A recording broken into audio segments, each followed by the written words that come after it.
He walked into that courtroom with a smile on his face. Derek Ashford thought he had the perfect plan. A DNA test that would destroy his wife. Evidence that would prove she cheated.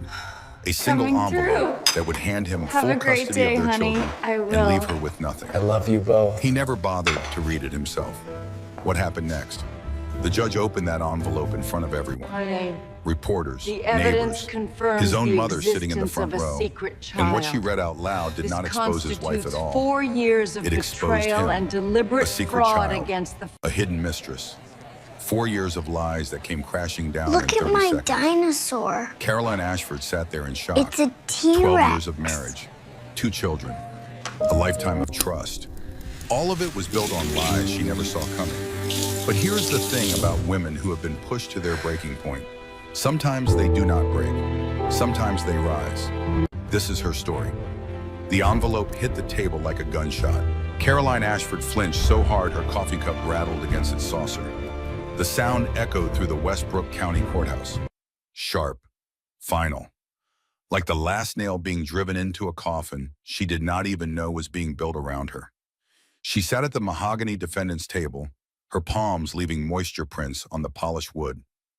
The air conditioning hummed too loud overhead, pushing frigid air through vents that had not been cleaned in years. The room smelled like old paper and floor polish and something else. Fear, maybe, or desperation. This courthouse had seen plenty of both. 12 years of marriage had led to this moment, this courtroom, this table, this man sitting 20 feet away who used to hold her hand while they slept, who used to whisper that she was the best thing that ever happened to him, who used to make her believe that love was real and permanent and unbreakable. Derek Ashford adjusted his silk tie with the casual confidence of a man who had never lost at anything in his entire life. Navy blue with silver stripes. She had bought him that tie for their 11th anniversary, spent 2 hours at Nordstrom trying to find something that matched his eyes. He wore it today to divorce her. The irony was not lost on Caroline. Nothing was lost on her anymore. She had spent 12 years missing things, overlooking things, explaining away things. Those days were over. His attorney Marcus Webb leaned close, cupping his hand around Derek's ear as he whispered something. Derek's lips curved upward. That smile. Carolyn knew that smile better than she knew her own reflection. She had fallen in love with that smile at a cocktail party 13 years ago. The way the corners of his mouth turned up just slightly more on the left side, the way his eyes crinkled at the corners like he was sharing a private joke that only the two of you understood. She had thought it was charming, boyish, irresistible. Now it made her stomach turn over like she had swallowed something rotten. Your Honor, Marcus Webb rose from his chair, his voice dripping with rehearsed regret the way honey drips from a spoon. Slow, deliberate, calculated. My client has evidence that will fundamentally alter these proceedings. Caroline's divorce attorney, Natalie Brennan, gripped her arm under the table, her fingers pressed hard enough to leave marks through the fabric of Caroline's blazer. A warning, a question, a demand for information all rolled into one desperate squeeze. What is this? Natalie whispered, her lips barely moving. Did you know about this? Caroline shook her head. She had no idea. Derek had not mentioned any evidence. Then again, Derek had not mentioned a lot of things over the past 12 years. She was beginning to understand that now. Judge Miriam Holloway looked up from the stack of papers on her bench. She was a woman in her early 60s with silver hair pulled back in a severe bun that seemed designed to communicate exactly how little nonsense she would tolerate. Reading glasses perched on the end of her nose. Deep lines around her mouth from years of frowning at lawyers who wasted her time. Her reputation preceded her throughout the county. Fair but fierce. Compassionate but controlled. She did not tolerate games in her courtroom. Mr. Webb, the judge said, her voice carrying the weight of 3 decades on the bench. This is a custody hearing regarding 2 minor children. Not a talent show, not a dramatic performance. What evidence are you referring to? Marcus Webb picked up the manila envelope from the table. He held it like a trophy, like he had already won the case, the custody battle, and probably the lottery while he was at it. His chest puffed out slightly beneath his $3,000 suit. A DNA test, Your Honor. He paused, letting the words sink in like stones dropped into still water. A DNA test that proves conclusively that my client's wife has been unfaithful throughout their marriage. The words hung in the air, heavy, poisonous, spreading through the courtroom like smoke from a fire that was about to consume everything Caroline had built. She felt her hands go cold, not just cold. That specific kind of cold that starts in your fingertips and spreads upward through your wrists and forearms. The cold that comes when your body knows something terrible is happening before your brain has time to process it. The cold of public humiliation. The cold of being stripped naked in front of strangers who will judge you and find you wanting. The cold of watching your entire life crumble while everyone stares and whispers and pretends they are not enjoying the show. The gallery behind her erupted in murmurs. She heard whispers sliding between the wooden benches like snakes through grass. Sharp intakes of breath, the rustle of people leaning forward in their seats, hungry for scandal. Carolyn recognized faces without turning around. Mrs. Patterson from 3 houses down, the woman who always brought over Christmas cookies and asked too many questions about Derek's work schedule. A mother whose daughter was in Sophie's gymnastics class. The receptionist from Derek's law firm who had always been a little too friendly at office parties. And in the front row, directly behind Derek's table, sat Gwendolyn Ashford, Caroline's mother-in-law for 12 years. A woman who had never once called her by her first name without making it sound like an insult. Her pearls were perfect. Her silver hair was perfect. Her posture was perfect. Her Chanel suit probably cost more than Caroline's first car. Her expression was satisfied, like a cat that had finally caught the mouse it had been stalking for over a decade. "Your Honor," Natalie Brenna said, her voice sharp enough to cut glass, "this evidence was not submitted in discovery. We have had no opportunity to review it, challenge it, or verify its authenticity. This is highly irregular." "It arrived yesterday, Your Honor," Marcus Webb said, spreading his hands in a gesture of helpless apology that fooled no one. Time-sensitive material, given the significant implications for custody arrangements. Surely the court would want to know if the mother seeking primary custody of these children has been conducting an extramarital affair. Carolyn wanted to scream.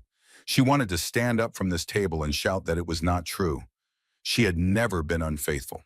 Not once. Not ever. Not even in her thoughts during the darkest years of their marriage, when Derek was always working late and she was always alone, and she sometimes wondered if this was all there was to life. But her voice would not come. Her throat had closed around the words like a fist. She could only sit there, frozen in her chair, while the courtroom decided her fate based on evidence she had never seen. Judge Holloway removed her glasses. She cleaned them slowly with a cloth from her pocket, her movements deliberate and unhurried. The silence stretched through the courtroom. Uncomfortable, suffocating. Every tick of the clock on the wall sounded like a hammer driving another nail. "I will allow the submission," the judge finally said. "However, I will review the documentation myself before any conclusions are drawn. And Mr. Webb, if this turns out to be a fishing expedition or an attempt to prejudice these proceedings with unverified accusations, there will be consequences." "Of course, Your Honor. My client would expect nothing less." Marcus Webb walked forward. His Italian leather shoes clicked on the marble floor with each step. The sound reminded Caroline of a countdown, like a clock ticking toward an explosion that would level everything in its path. He handed the manila envelope to the bailiff. The bailiff, a heavy-set man with kind eyes who had smiled at Caroline when she entered the courtroom, now avoided her gaze as he handed the envelope to the judge. Everyone was already looking at her differently. Everyone was already assuming the worst. Judge Holloway opened the envelope with the careful precision of someone who had handled thousands of pieces of evidence over the course of her career. She pulled out a document, several pages stapled together. She began to read, her eyes moving slowly across the text. Carolyn could not breathe. Her lungs had forgotten how to work. She gripped the edge of the table so hard her knuckles went white, the bones showing through her skin like mountain ridges. She thought about her children. Sophie was 11 now, old enough to understand what adultery meant, old enough to hear the whispers at school and connect the dots. She had Derek's bright blue eyes and Caroline's stubborn chin. She was smart and sensitive, and she would be devastated by this. Ethan was 8, still young enough to believe in Santa Claus and the Tooth Fairy, still young enough to crawl into Caroline's bed during thunderstorms, seeking comfort from the mother who had always protected him. What would this do to him? She thought about her own mother, gone 3 years now, taken by cancer that spread too fast for the doctors to stop. What would she say if she could see this? What advice would she offer?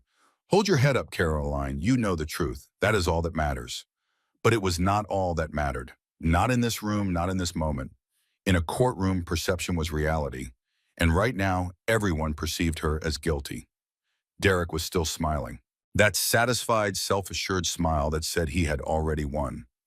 Then something changed. Judge Holloway's expression shifted. Her eyebrows rose toward her hairline, then lowered into a frown, then rose again. She flipped to the second page of the document, then the third. Her frown deepened into something that looked almost like disbelief. She looked up from the papers, but not at Carolyn, at Derek.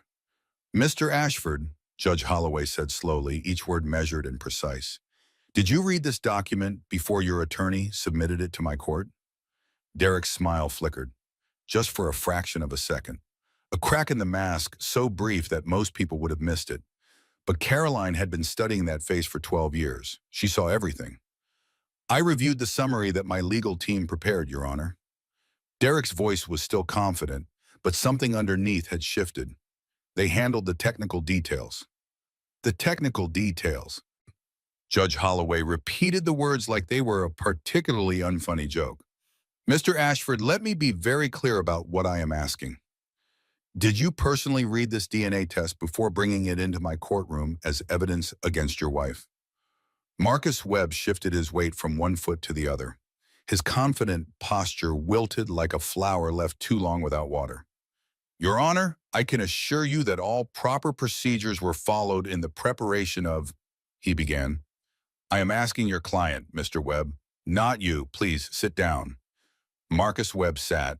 He looked at Derek with an expression that was rapidly transitioning from confident to concerned. Derek stood. The smile was completely gone now, replaced by something Caroline had rarely seen on his face in 12 years of marriage. Uncertainty. Real, genuine uncertainty. "I trust my team, Your Honor. They would not make errors in something this important." "Errors." Judge Holloway set the document down on her bench. The sound of paper hitting wood seemed to echo through the silent courtroom. "Mr. Ashford, are you telling me that you submitted evidence to this court without personally verifying its contents?" You reviewed a summary. You already said that." The judge's voice had gone from cool to cold. "Here is what concerns me, Mr. Ashford. This DNA test does not mention your wife, not once, not anywhere in these 3 pages." The courtroom went absolutely silent, not whisper silent, the kind of silence that feels like pressure building in your ears before a storm breaks. Carolyn gripped the edge of the table. Her heart was pounding so hard she could feel it in her throat. "This DNA test," Judge Holloway continued, her voice cutting through the air like a blade made of ice, "establishes paternity between one Derek James Ashford and a minor child. The child's name is listed as Miles Robert Kimball, age 4 years and 7 months. Mother listed as Tessa Marie Kimball." The words did not make sense at first. Carolyn heard them, but they bounced off her brain like raindrops off a window. They would not sink in. They would not compute. 4 years old. Miles, Tessa Kimball. Sophie had been 7 when this child was born. Carolyn remembered that year clearly. They had been renovating the kitchen. Derek was working late every single night. He said the firm was demanding. He said the senior partners were piling on cases. He said he was doing it all for them, for their family, for their future. She had believed him, every single word. "There must be some kind of mistake," Derek said. His voice cracked on the word mistake. "This is not what I submitted. Someone must have switched the documents." "Sit down, Mr. Ashford." "Your Honor, please, I need to explain." "I said sit down." Derek's legs seemed to give out beneath him. He collapsed into his chair like a puppet whose strings had been cut. Behind Caroline, Gwendolyn Ashford gasped. The sound was sharp and strangled, completely at odds with the controlled composure she had maintained for every moment of the 12 years Carolyn had known her. Carolyn heard pearls clicking as the older woman clutched at her necklace with trembling fingers. Natalie Brennan squeezed Caroline's arm again. But this time the gesture was different. Not warning, not concern, wonder, pure, undisguised wonder. The court will take a 30-minute recess, Judge Holloway announced, her voice ringing with authority. Mr. Webb, I strongly suggest you have a very thorough conversation with your client about the consequences of submitting evidence to this court that he has not personally verified, and about the consequences of that evidence revealing information that he perhaps would have preferred to keep hidden. The gavel came down. The sound rang through the courtroom like a bell announcing the end of something. Carolyn stood. Her legs trembled beneath her, but she forced them to hold her weight. She would not fall. She would not collapse. Not here. Not in front of all these people. She did not look at Derek as she walked toward the door. She could not. If she looked at him, she would fall apart completely. And she refused to give anyone in this room the satisfaction of watching her break. 12 years. She had given him 12 years of her life. 2 children. Her youth. Her trust. Her whole heart laid bare. And the whole time. The whole damn time. She pushed through the heavy courtroom doors and emerged into the hallway. The fluorescent lights buzzed overhead, casting everything in a sickly yellowish glow. The hallway was empty except for a single bailiff at the far end, who glanced at her and then quickly looked away. Carolyn walked to the women's bathroom. Her heels clicked on the marble floor. Each step echoed. Each step took her further from the courtroom and closer to some kind of privacy. She pushed open the bathroom door, checked under every stall. Empty. She locked herself in the last stall, sat down on the closed toilet lid, still wearing her courtroom clothes. Her modest navy dress that she had chosen specifically because it looked respectable and maternal. Her sensible low heels that she had picked because Derek always said high heels made her look like she was trying too hard. She sat there in the fluorescent-lit bathroom stall of the Westbrook County Courthouse, and she started counting tiles. 1, 2, 3, 4, 5. The floor was made of small white ceramic tiles with gray grout between them. Institutional. Ugly. The kind of tiles that were chosen because they were cheap and easy to clean, not because anyone would ever want to look at them. 6, 7, 8, 9, 10. This was what she did when the world fell apart. She counted things, tiles, ceiling panels, bricks in a wall, anything to stop the thoughts from spinning out of control. 11, 12, 13, 14, 15. Her phone buzzed in her purse. She ignored it. It buzzed again and again. Finally, she pulled it out with shaking hands. An unknown number. A text message. I'm sorry you found out this way. I did not know he was married when we started. Not at first. By the time I learned the truth, everything was already complicated. I have documents, bank records, emails, things you need to see, things that will help you. Contact me when you are ready. My name is Tessa. Carolyn stared at the message. The letters blurred, came back into focus, blurred again. The other woman, the mother of her husband's secret child, the woman who had been living a parallel life for 4 years while Caroline made school lunches and drove carpool and believed she was building something real. She wanted to help. Caroline did not know whether to laugh or scream or throw up. So she just sat there in the bathroom stall of the Westbrook County Courthouse, counting tiles until the numbers stopped making sense. The world had changed in 30 minutes. Everything she thought she knew was gone. Everything she believed about her life, her marriage, her husband, had been revealed as a carefully constructed lie. And somehow, this was just the beginning. The courtroom doors opened again at exactly 10:15 in the morning. Carolyn walked back in on legs that felt borrowed from someone else. Each step required concentration. Left foot forward, transfer weight. Right foot forward, transfer weight. Do not stumble, do not trip. Do not let anyone see how close you are to shattering into a million pieces. The gallery was fuller than before, much fuller.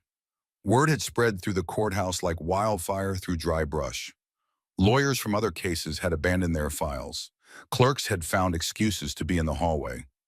Even a few reporters had materialized, notepads in hand, sensing blood in the water. Nothing traveled faster in this town than scandal, and a prominent attorney accidentally revealing his own secret child while trying to accuse his wife of infidelity. That was the kind of scandal that would fuel cocktail party conversations for years. Carolyn recognized more faces than before. Derek's law partner, James Whitfield, and his wife, Marjorie, who had hosted them for dinner just 3 months ago. Two women from Caroline's book club who had claimed they were too busy to attend the hearing. The assistant principal from Sophie's elementary school, which meant this story would spread through the school community by tomorrow. They had all come to watch her humiliation. Instead, they had witnessed something entirely different. But the looks they gave her now were not sympathetic. They were curious, hungry. They wanted to see what would happen next. Carolyn took her seat next to Natalie. The attorney gave her a small nod. Professional, reassuring. But Carolyn could see the questions burning behind her eyes. Derek sat at his table. His $1,000 haircut had been disturbed by nervous fingers running through it over and over during the recess. His perfectly pressed suit looked somehow rumpled, like he had been tugging at his collar. His face had gone from confident bronze to something closer to gray ash. He would not look at her. Good. She did not want his eyes on her anyway. Marcus Webb sat beside him, but the easy confidence had drained out of the attorney's posture. He kept shuffling papers that did not need to be shuffled, adjusting glasses that did not need to be adjusted. The body language of a man who was rapidly recalculating his strategy and not liking the numbers. Gwendolyn Ashford was still in the front row, but her satisfied expression had vanished completely. In its place was something harder to read. Shock, anger, betrayal, horror. All four emotions seemed to be fighting for control of her carefully maintained features. Her pearls trembled against her collarbone. Her hands were clasped so tightly in her lap that Carolyn could see the white of her knuckles from across the room. Judge Holloway entered. Everyone rose. The bailiff called the court to order. Everyone sat. The silence that followed was thick enough to choke on. Before we continue with the scheduled proceedings, Judge Holloway said, her voice carrying easily through the packed courtroom, I want to address the matter of the deity test that was submitted by Mr. Ashford's counsel during the first session this morning. Marcus Webb stood, straightening his tie with fingers that were not quite steady. Your Honor, my client and I have had an opportunity to discuss the situation during the recess. It appears there was an administrative error in the preparation and organization of the documents. We respectfully request that the submission be withdrawn from the record and stricken from consideration. An administrative error. Judge Holloway repeated the phrase with the kind of acid precision that made lawyers develop nervous twitches. Mr. Webb, are you seriously suggesting that your client accidentally submitted evidence of his own extramarital affair and the existence of a secret child while attempting to accuse his wife of infidelity? Muffled sounds rippled through the gallery, coughs that might have been suppressed laughter. A strangled snort from somewhere in the back rows. Your Honor, the circumstances are complicated, and your client submitted a DNA test to this court, a DNA test that he claimed would prove his wife's unfaithfulness. Instead, that DNA test proves that he fathered a child with another woman during his marriage. Judge Holloway leaned forward slightly. That is not an administrative error, Mr. Webb. That is either spectacular incompetence or something approaching divine intervention.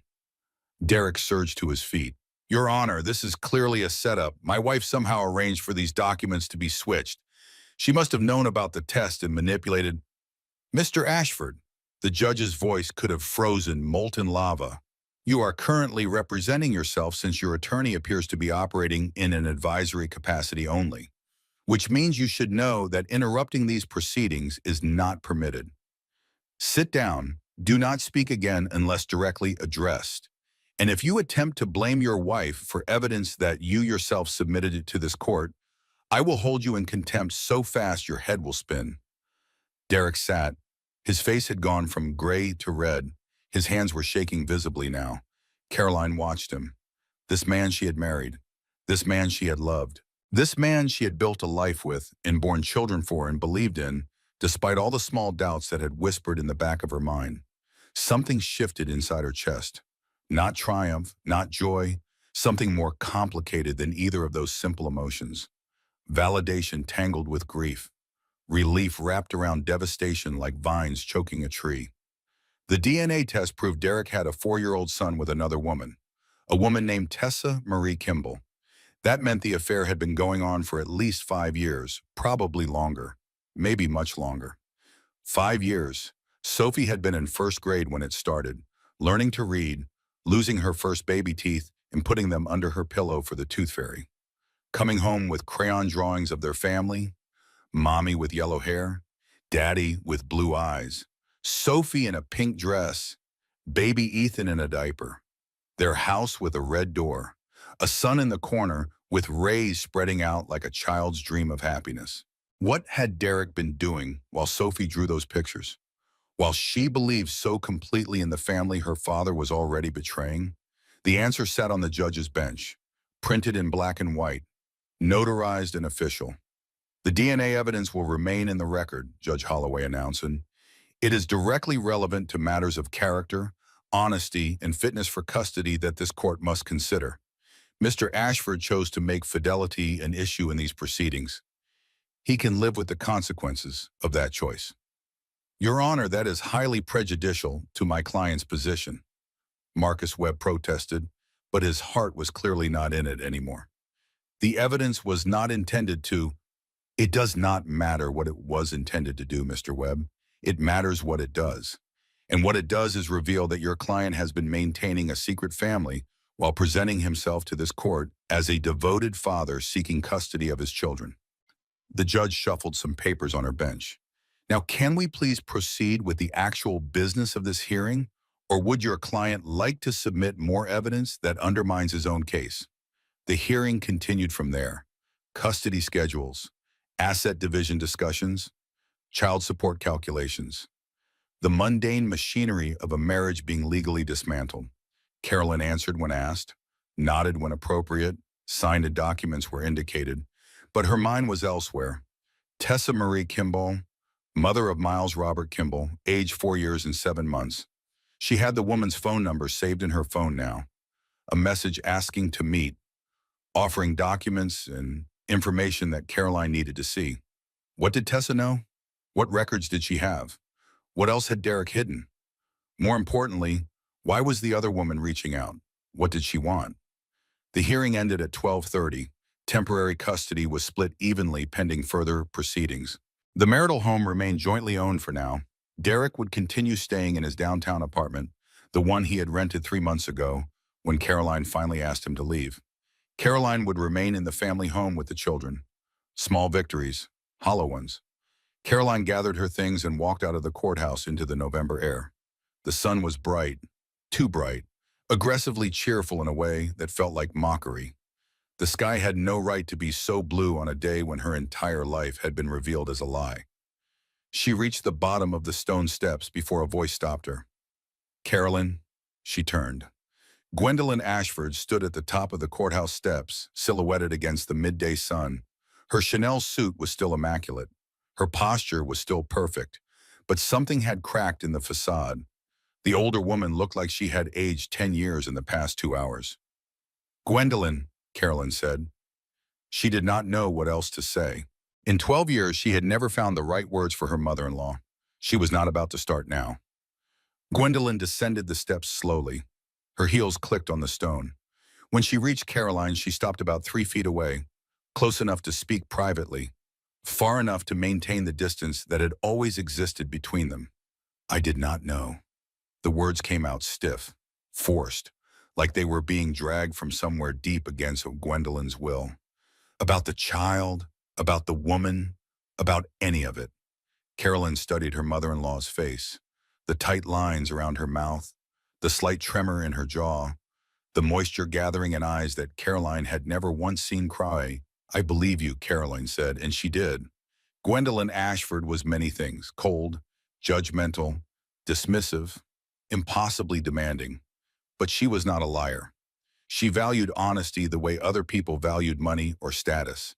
It was the one thing she and Caroline had ever had in common. He is my son, Gwendolyn said. My only child. I thought I knew him. So did I. They stood there in the November sunshine, two women who had never liked each other, united by the common experience of being deceived by the same man. This changes nothing about how I feel about you, Gwendolyn said finally. Her voice had regained some of its customary ice. I know. Caroline was not surprised. Gwendolyn had made her opinion of Caroline clear from their very first meeting. Too middle class, too ordinary, not sophisticated enough for the Ashford family name. Those opinions would not change because of Derek's mistakes. But it changes everything about how I feel about him. Those words did surprise Caroline. She looked at her mother-in-law more carefully, saw the way Gwendolyn's hands were trembling despite being clasped tightly together, saw the moisture in her eyes threatening to spill over. Gwendolyn Ashford did not cry. Ever. Caroline had watched the woman deliver a eulogy at her own husband's funeral without shedding a single tear. She had sat through Sophie's birth with dry eyes and mild complaints about hospital coffee. "He lied to me," Gwendolyn said. Her voice cracked slightly on the word lied. "He looked me in the eye and he lied. About money, about his marriage, about a grandchild I never even knew existed." "I am sorry," Caroline said, and she meant it. Whatever complicated feelings she had about her mother-in-law, she understood what it felt like to have your trust shattered by someone you loved. "Do not apologize to me." Gwendolyn's voice hardened again. "I should be the one apologizing to you." I believed him. Every time he complained about you being difficult, every time he said you were too demanding or too emotional or too controlling, I believed my son over my own judgment. Carolyn waited. The apology hung between them, incomplete but more real than anything Gwendolyn had ever said to her. "I still do not particularly like you," Gwendolyn added, which was so predictably Gwendolyn that Caroline almost smiled. "I know, the feeling has always been mutual. But I was wrong about him. I raised a liar, and I do not know how to live with that." The older woman turned and walked away before Caroline could respond. Her heels clicked on the sidewalk. Her posture remained rigidly perfect. But something in the way she moved spoke of a woman whose foundations had just been shattered. Caroline stood alone at the bottom of the courthouse steps. The sun was warm on her face. The air smelled like fallen leaves and distant car exhaust, and the particular November scent of things dying before winter. She pulled out her phone, read Tessa's message again, then typed a response before she could talk herself out of it. "I can meet tomorrow. Name the time and place." The response came within seconds, as if Tessa had been waiting with her phone in her hand. "The diner on Route 9, 2 in the afternoon. I will have my son with me. I hope that is okay." Her husband's other child, the 4-year-old boy whose existence had just blown apart her entire life. "It is fine," Carolyn typed back. "I will see you there." She put the phone back in her purse. Rachel's silver Honda pulled up to the curb. Her best friend since college leaned across the passenger seat, her red hair falling across her face as she pushed open the door. "Get in," Rachel said. "We are getting wine, lots of wine, and possibly consulting with a lawyer who specializes in making cheating husbands regret every single life choice they have ever made." Carolyn almost smiled. Almost. She got in the car, buckled her seatbelt, leaned her head against the cold window glass. "I cannot believe it," she said as Rachel pulled away from the courthouse. 4 years. He had another child for 4 years. That little boy is almost as old as Ethan was when he started walking. "I can believe it," Rachel said quietly. Carolyn turned to look at her friend. "What do you mean?" Rachel's hands tightened on the steering wheel. Her knuckles went white. "I never liked him, Caroline. You know that. I have made no secret of it since the day you introduced us." "You never said anything specific, though. Just general comments about him being too slick. Would you have listened?" Rachel's voice was gentle but honest, painfully honest. "You were so in love with him, so sure he was the one. I did not want to be the friend who destroys a marriage and then has to watch it work out anyway. I did not want to lose you over suspicions I could not prove." Carolyn thought about that, all the times Rachel had changed the subject when Derek came up in conversation, all the times she had found convenient excuses to leave when he arrived at gatherings. The polite smile that never quite reached her eyes when she congratulated them on anniversaries or holidays. The signs had been there. Carolyn just had not wanted to see them. "What did you know?" she asked. "Nothing specific, nothing concrete, just a feeling." Rachel turned onto the main road, heading toward the wine bar they had been going to since their 20s. "The way he looked at other women when you were not watching, The way he talked about you when you were not in the room, little things that added up to a bigger picture I did not want to be right about. Little things, Caroline repeated. They add up. They always add up. They add up. Yes, they did. 12 years of little things, dismissive comments disguised as jokes. Plans canceled at the last minute for work emergencies that now seem suspicious.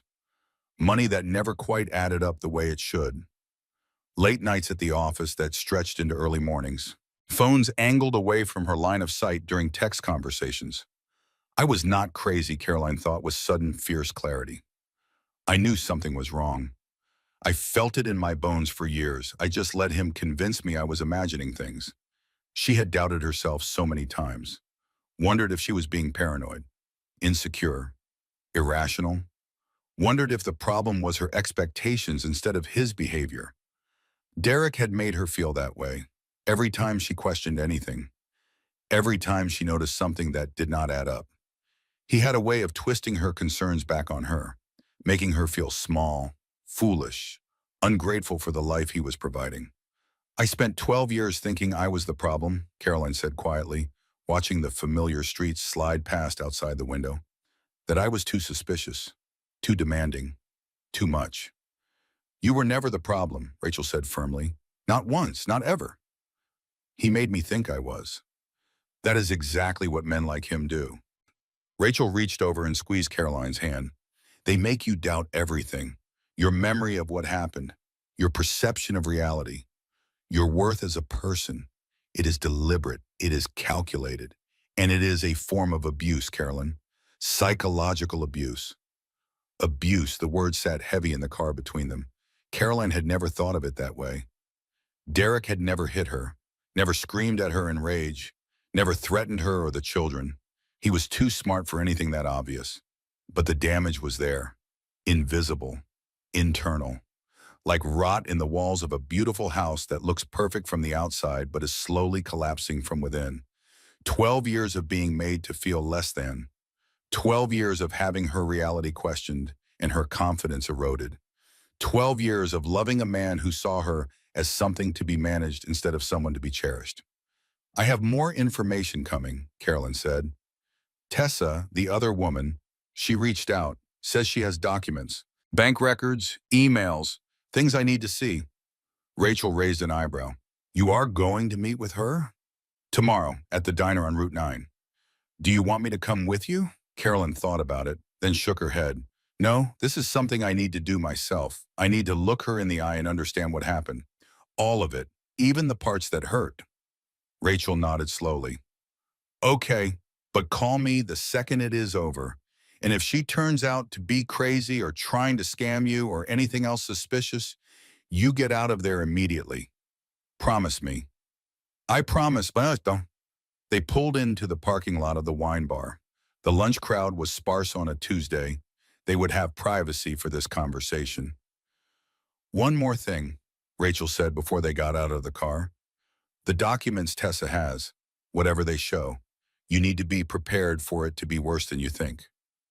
How could it possibly be worse? Rachel's expression was sad and knowing. With men like Derek, it is always worse than you think. That is the one thing I learned from my parents' divorce. The first secret is never the only secret. Carolyn opened her door and stepped out into the November afternoon. The first secret is never the only secret. She had a feeling she was about to find out exactly how true that was. The coffee shop smelled like cinnamon rolls and burnt espresso and something that might have been pumpkin spice candles. Carolyn sat at their usual table near the window, the one she and Derek had shared every Sunday morning for the first 8 years of their marriage. Back when they still did things like have Sunday mornings together. Back when she still believed in the life they were building brick by careful brick. The chair across from her was empty now, but the memories were not. She could see him sitting there so clearly it almost hurt. Younger Derek. Happier Derek. Or at least Derek who was better at pretending to be happy. He used to read the business section while she worked on the crossword puzzle. Their feet would tangle together under the table. A silent language of touch that said, I am here, I love you, this is enough. Had any of it been real? Or had she been performing in a play without knowing there was even a script? The question had chased her through another sleepless night. She had lain in their bed, her bed now, staring at the ceiling, counting the shadows, trying to separate genuine memories from manufactured ones. Their wedding day. June 15th, 12 years ago. She remembered every detail like it was yesterday. The way Derek had looked at her as she walked down the aisle in her mother's vintage lace dress. His eyes had filled with tears. His voice had cracked 3 times during his vows. Their guests had dabbed at their own eyes, moved by the obvious depth of his emotion. "You are my everything," he had whispered when the ceremony was over and they were finally alone in the reception hall's back office. "My past, my present, my future. I will never let you down." She had believed him with every fiber of her being. But Tessa's message said the affair started 5 years ago, which meant for 7 years after that wedding, Derek had been faithful, or at least had appeared to be faithful. There had been good years, she was almost certain of it. Or had he just been better at hiding things back then? The first Christmas after Sophie was born floated into her mind. Derek assembling the crib at 3 in the morning because the one they ordered had been back-ordered and only arrived on Christmas Eve. He had been sweating and swearing under his breath, struggling with instructions written in broken English. "This is absolutely ridiculous," he had muttered, stabbing a screwdriver at a stubborn bolt. Who designs these death traps? Engineers who hate parents? But he had finished it. He had assembled every single piece while Caroline nursed their newborn daughter and laughed at his increasingly creative profanity.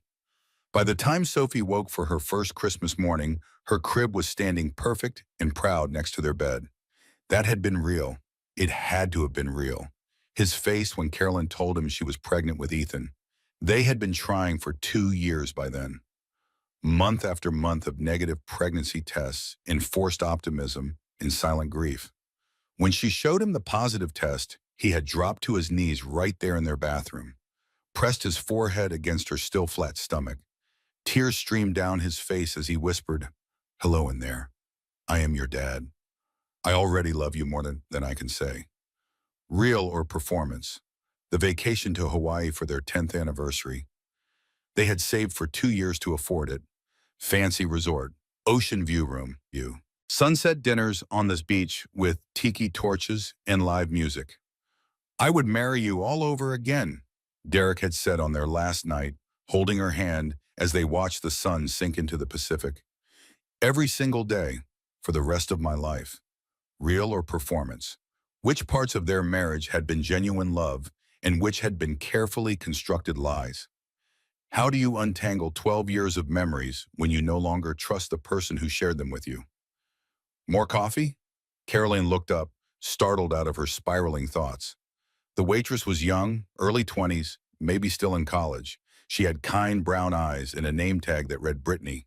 "Yes, please, thank you." Brittany refilled her cup from the carafe she was carrying. Steam rose in lazy spirals, carrying the bitter scent of coffee that had been sitting too long. "Are you doing okay?" the girl asked, tilting her head slightly.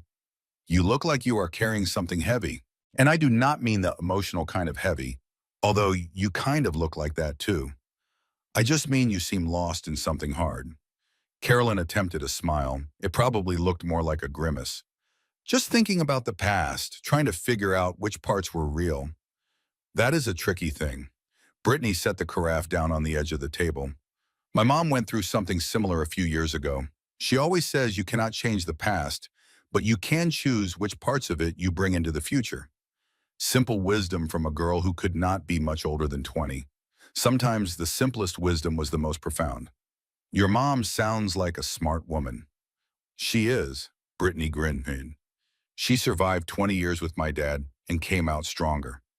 Said the best revenge is building a life so good that you forget revenge was ever the point." Carolyn filed that away somewhere in her mind. Building a life so good that you forget revenge was ever the point. There was something worth remembering there. "Thank you for the coffee and the words." Brittany smiled warmly. "Good luck with whatever you are working through." She picked up her carafe and moved on to the next table. Caroline sat with her memories a few more minutes. The Sunday morning breakfast, the anniversary dinners, the Christmas mornings and birthday parties and ordinary Tuesday evenings that had made up the fabric of her marriage. Some of it had been real. She had to believe that. Some of it had been genuine love and genuine connection. Derek was not capable of faking everything for 12 straight years. But how much? In which parts? Those were questions that might never have answers. Her phone buzzed. Natalie's name appeared on the screen. Can you come to my office this afternoon? I have found something in the financial records, something you need to see. Caroline paid for her coffee and left a generous tip for Brittany. The November air bit at her cheeks as she walked to her car. She welcomed the cold. It made her feel something other than numb. Natalie's office was in a renovated brick building downtown, the kind of place that used to be a warehouse before lawyers and tech startups discovered the appeal of exposed brick walls and high ceilings. The waiting room had leather chairs and abstract art and magazines that were actually current issues. The receptionist waved Caroline through immediately. Natalie was waiting in her office with the door open. "Close the door behind you," Natalie said. Her face was serious, more serious than Caroline had ever seen it, and Natalie had always been a serious person. The conference table in the corner was covered with documents, bank statements, legal filings, spreadsheets with highlighted columns and handwritten notes in the margins. "Tell me," Caroline said. "Sit down first." "I would rather stand." Natalie nodded slowly, accepting this. "All right, 3 months ago, Derek took out a second mortgage on your house, $350,000. The words hit like a punch to the solar plexus. Carolyn grabbed the back of a chair to steady herself. "What?" "The loan documents show your signature, but I had a handwriting expert look at them this morning." Natalie handed her a document. "He forged your name. The expert's opinion is preliminary, but clear. That is not your signature." Carolyn looked at the paper, saw her name written at the bottom of a loan agreement. The handwriting was close to hers, close enough to fool a loan officer who was not looking too carefully. But the pressure was wrong, the slant slightly off, the flourish at the end of her last name too pronounced. "He forged my signature," she said slowly, "for $350,000. Yes. On our home, the home where our children live. Yes." "What did he do with the money?" Natalie pulled out another folder, opened it to reveal photographs of a condominium, modern, expensive, floor-to-ceiling windows with a view of the river. A 2-bedroom condominium in the Riverside Towers complex, purchased 11 months ago. Title is in Tessa Kimball's name. Carolyn stared at the photographs. The condo was beautiful. Open floor plan, gourmet kitchen, the kind of place she had dreamed about before settling into suburban family life. "He bought her an apartment, with money stolen from our family." That is not all. Natalie produced more documents. Bank transfer records. Dozens of them. Monthly payments of $4,000, going back 4 years, deposited into an account in Tessa Kimball's name. Caroline did the math automatically. $4,000 a month for 4 years, 48 months, $192,000, plus a condo down payment, plus who knew what else. He was supporting her while telling me we could not afford to fix the furnace. The anger was rising now, hot and sharp like bile in her throat. He said we could not take the kids to Disney World because times were tight. He said we needed to cut back on groceries. He let our daughter drop out of dance class because the fees were too expensive. I know. While he was writing checks to his mistress for $4,000 every single month. There is more. Of course there was. There was always more with Derek. Every time you thought you had found the bottom, there was another layer of deception waiting below. "His mother's accounts," Natalie said. "Gwendolyn has a family trust. Derek is listed as trustee, which gives him access to the funds for specific purposes. Over the past 2 years, he has been making unauthorized withdrawals. He has been stealing from his own mother. Approximately $200,000. She does not know. At least, she did not know as of this morning." Carolyn found herself laughing. The sound came out harsh and slightly hysterical. "Gwendolyn is going to murder him. Literally murder him. She might hire someone to do it. There is something even better." Natalie pulled out one more document. "His law firm has been conducting an internal investigation for the past 6 months. Client funds appear to be missing. They have been building a case quietly, trying to determine the extent of the problem. And your divorce filing accelerated their timeline. They were planning to handle this internally. Let Derek resign quietly, keep it out of the papers, avoid embarrassment for the firm. But now, with the day test fiasco and everything that came out in court, they cannot protect him anymore. Carolyn sat down. Her legs would not hold her anymore. The weight of information was too much. She picked up Natalie's paper clips and started sorting them by color. Red in one pile, blue in another, green in a third, yellow, purple, silver. A small act of control when everything else was spiraling into chaos. He made me feel crazy, she said quietly. Her voice was low and dangerous, even to her own ears. Every time I asked about our finances, every time I questioned why we were always stretched so thin, he acted like I was being unreasonable, like I was being paranoid and ungrateful. I know. He told me we could not afford Sophie's dance classes. He said Ethan's braces would have to wait. He made me feel guilty for buying myself new running shoes. I know. And the whole time, she set down the paper clips. Her hands were steady now. The anger had burned away the trembling. The whole time he was funneling hundreds of thousands of dollars to his mistress and his secret child, while his family went without. Yes, Carolyn stood, walked to the window. Outside, the world continued as if nothing had changed. Cars drove past.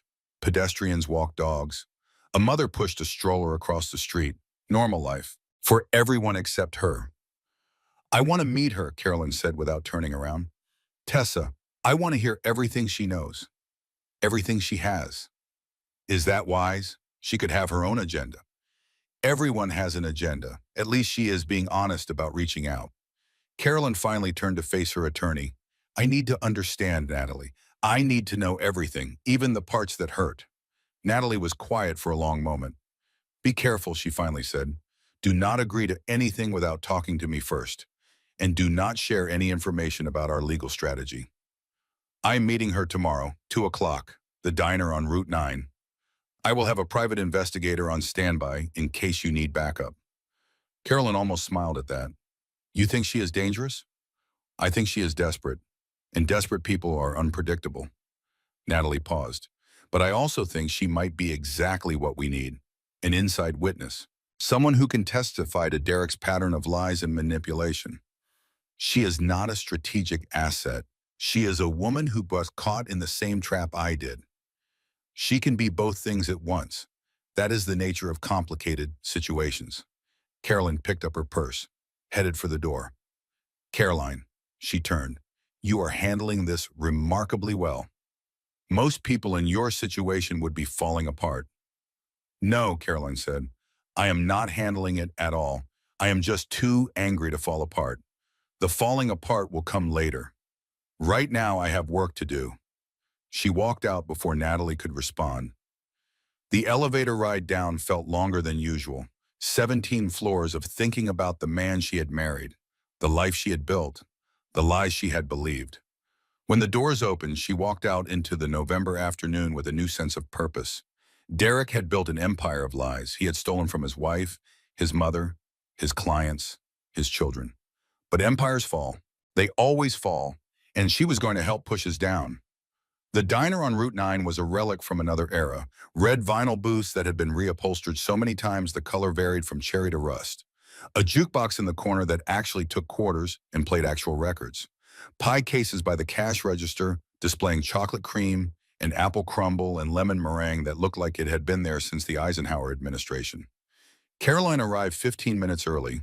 She chose a booth in the back corner, away from the windows that faced the parking lot, away from the elderly couple sharing a plate of pancakes at the counter. She wanted privacy for this conversation. The waitress was named Dolores according to her faded name tag. She was probably in her 60s, with steel gray hair pinned up in a style that had not been fashionable since 1985. I wine 85. She brought coffee without being asked and refilled it twice without being prompted. This was that kind of place. They knew their customers. They knew who needed caffeine before they could face whatever was coming next. At 2 o'clock exactly, the bell over the door jingled. Caroline looked up. Tessa Kimball was younger than she had expected. Late 20s, 29, maybe 30 at most. Dark hair pulled back in a simple ponytail that revealed a face free of makeup. She wore jeans and a gray sweater that had been washed enough times to go soft. No jewelry except small silver studs in her ears. She looked exhausted, dark circles under her eyes. A nervous energy in the way she scanned the diner before locating Carolyn's booth. Lines of stress around her mouth that should not exist on someone so young. A small boy held her hand. He had brown hair that curled slightly at his temples and bright blue eyes that Carolyn recognized immediately because she had looked into them every day for 12 years. Derek's eyes, in a face that was otherwise all Tessa. The boy was carrying a coloring book with dinosaurs on the cover and a small box of crayons that had seen better days. "Thank you for meeting me," Tessa said as she slid into the booth across from Carolyn. Her voice was soft and uncertain, like she was not sure this was a good idea anymore now that she was actually here. "Sit down. Order whatever you want." Tessa settled Miles into the booth beside her. He immediately opened his coloring book and selected a green crayon, seemingly oblivious to the tension radiating between the two women. "His name is Miles," Tessa said, looking at her son with an expression that mixed fierce love with profound sadness. "He will be 5 in March." "I know, the DNA test." Tessa flinched like she had been slapped. "I did not know he was going to do that. Bring the test to court." "I did not even know the test existed until I saw the news this morning." "The news?" "It made the local paper's website. Prominent attorney's custody gambit backfires spectacularly. Someone in the courthouse must have leaked the story." Tessa's voice was bitter. "My phone has been ringing all day. Reporters, Derek's law partners, my mother, who I have not spoken to in 3 years. How did the DNA test end up in that envelope?" "I honestly do not know." Tessa shook her head slowly. "Derek must have had it done at some point, maybe when Miles was born, to confirm paternity before he agreed to financial support. The paperwork got mixed up somehow when his legal team was preparing for your hearing. Or someone mixed it up deliberately," Carolyn thought. But she kept that possibility to herself. There would be time to explore it later. "You said in your message that you did not know he was married." "Not at first." Tessa nodded. Her eyes were wet now, tears threatening to spill over. "I was working as a paralegal at his firm. It was my first real job out of community college.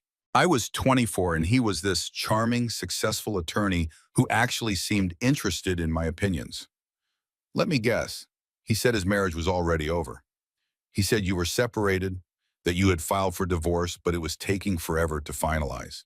He said you were impossible to live with, cold and controlling, and refusing to show him any affection. That you stayed together only for the children, but slept in separate bedrooms. The familiar lies, the playbook that men like Derek used over and over because it worked over and over. I made him lunch every day for 12 years, Caroline said quietly. I ironed his shirts. I raised his children while he worked 80-hour weeks, or what he claimed were 80-hour weeks. I was anything but cold. I know that now. Tessa's voice cracked. By the time I figured out the truth, I was already pregnant, and I was scared, and I was alone, and I was incredibly stupid. When did you find out he was really married?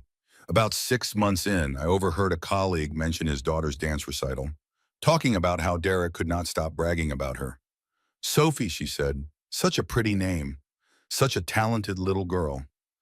Carolyn closed her eyes for a moment. Sophie's first dance recital when she was 8 years old. Pink tutu and butterfly wings and jazz hands that she had practiced for weeks. Derek had cried in the audience. Carolyn had thought it was because he was a loving, emotional father. Now she wondered what he had really been crying about. Why did you stay with him after you knew? Because I was pregnant by then. Because I had no family. My father is dead, and my mother and I were estranged. Because I had quit my job at the firm when the relationship became serious. Because Derek was the only support system I had. He isolated you. I did not see it that way at the time. I thought he was taking care of me, protecting our baby. Tessa looked down at Miles, who was carefully coloring a T-Rex blue. By the time I understood what was really happening, I was trapped. He promised to leave me. Constantly, for 4 years, he promised and promised and promised, always an excuse for why it was not the right time. The kids needed stability. The firm was going through transitions. Your mother had just died and he could not kick you while you were down. My mother died 3 years ago. I know. He used her death as an excuse for 6 months. The manipulation, the control, the endless promises that kept Tessa hoping and waiting and dependent. Derek had done to her exactly what he had done to Caroline, just with different tools. What changed? Caroline asked. Why did you finally decide to reach out? Tessa was quiet for a long moment.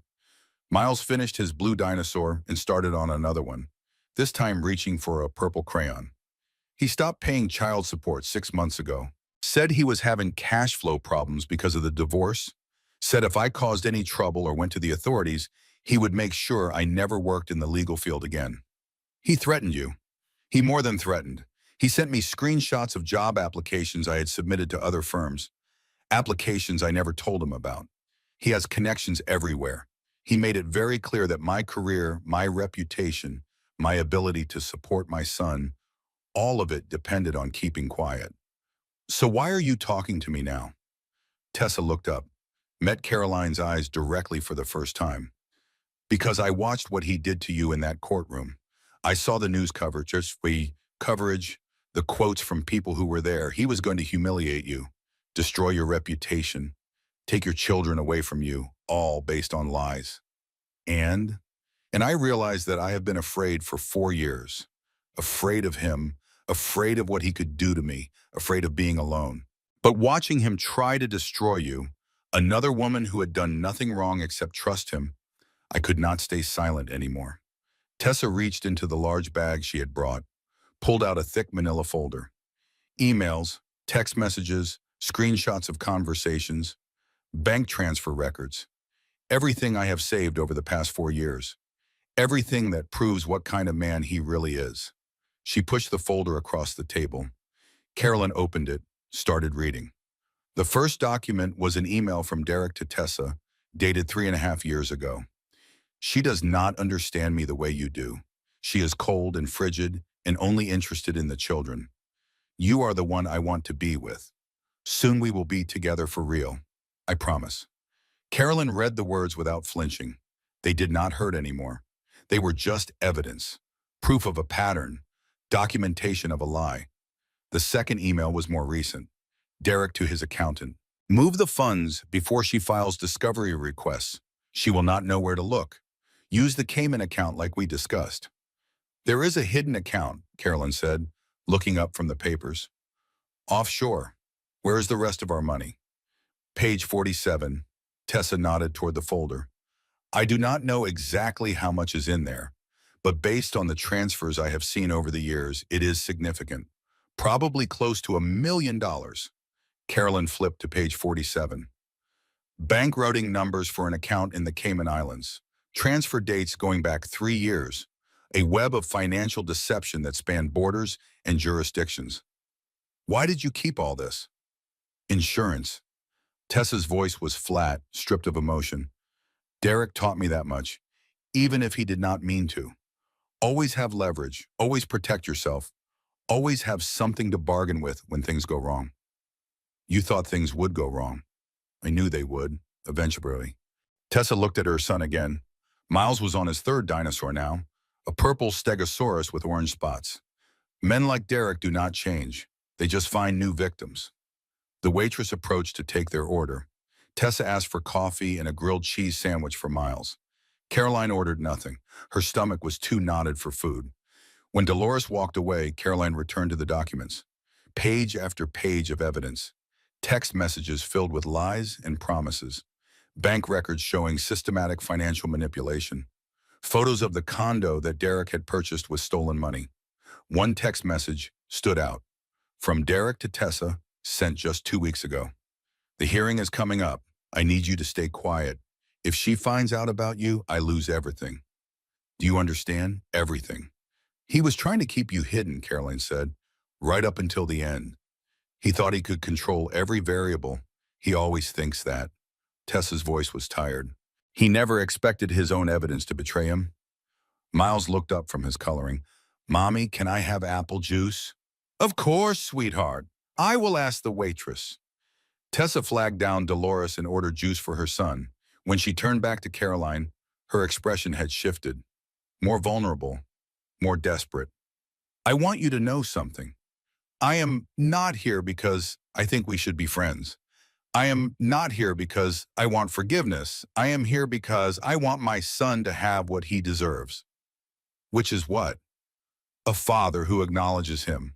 Child support that actually gets paid. Maybe someday a relationship with his half-siblings. Tessa's voice wavered. He has a brother and sister he has never met. That is not fair to him. Caroline looked at Miles, really looked at him. The 4-year-old boy who was coloring dinosaurs without any idea that his entire existence had just upended multiple lives. He was Sophie and Ethan's half-brother. He shared their DNA, their father, their family legacy, whether anyone wanted to acknowledge it or not. It is not fair to anyone, Caroline said finally. This whole situation, none of it is fair. No, it is not.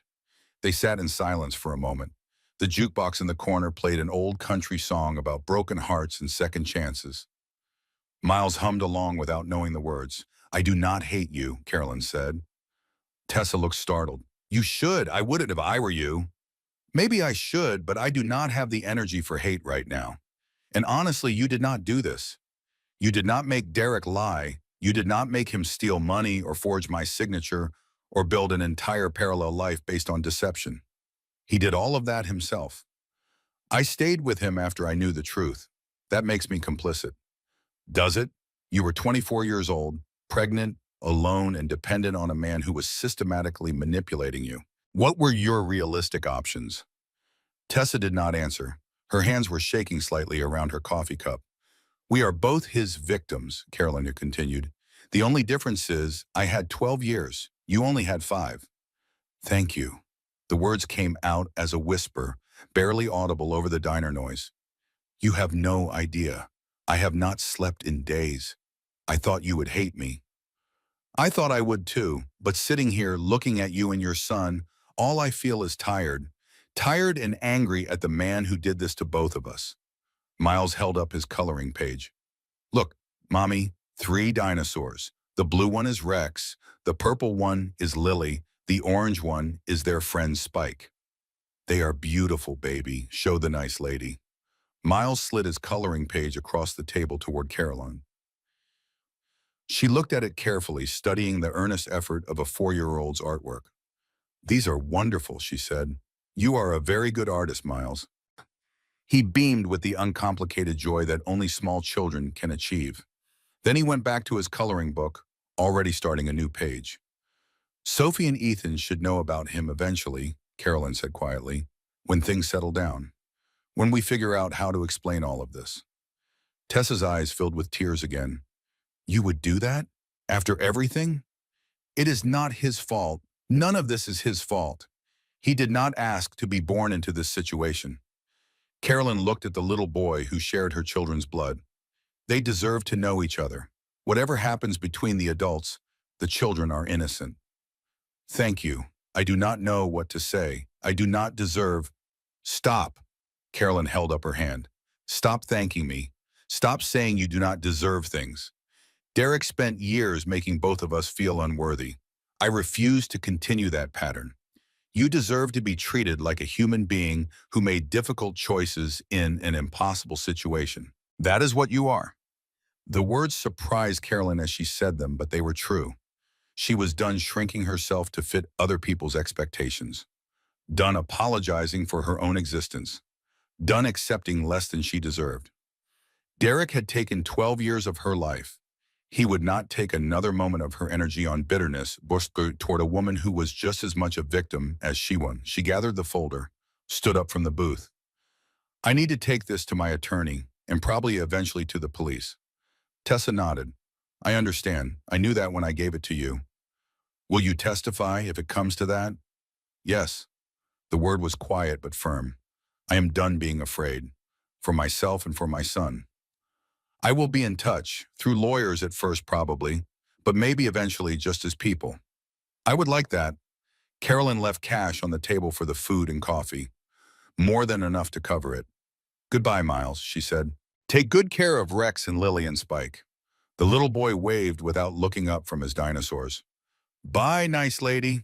Carolyn walked out of the diner into the late afternoon light. The sun was lower now, casting long shadows across the parking lot. The air had turned colder while she was inside.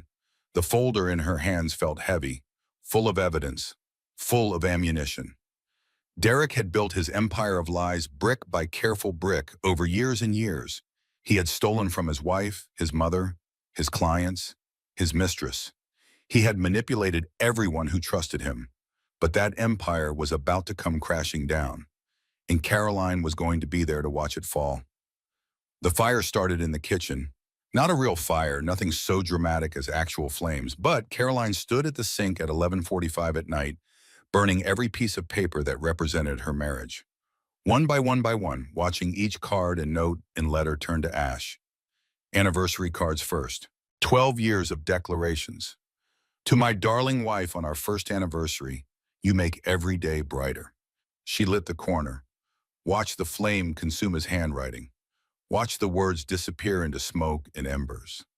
Happy 5th anniversary, sweetheart. Here's to 50 more. Ash. 10 years of marriage and I love you more every day. You are my everything. Gone. The words meant nothing now. Maybe they had never meant anything. Maybe Derek had written them on autopilot, performing the role of devoted husband while his real life happened somewhere else entirely.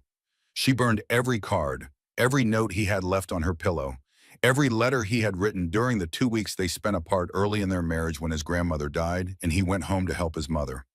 Those letters had seemed so loving at the time, so raw and honest. Now she wondered if he had been with Tessa's predecessor, some other woman she would never know about, while he wrote about missing her desperately.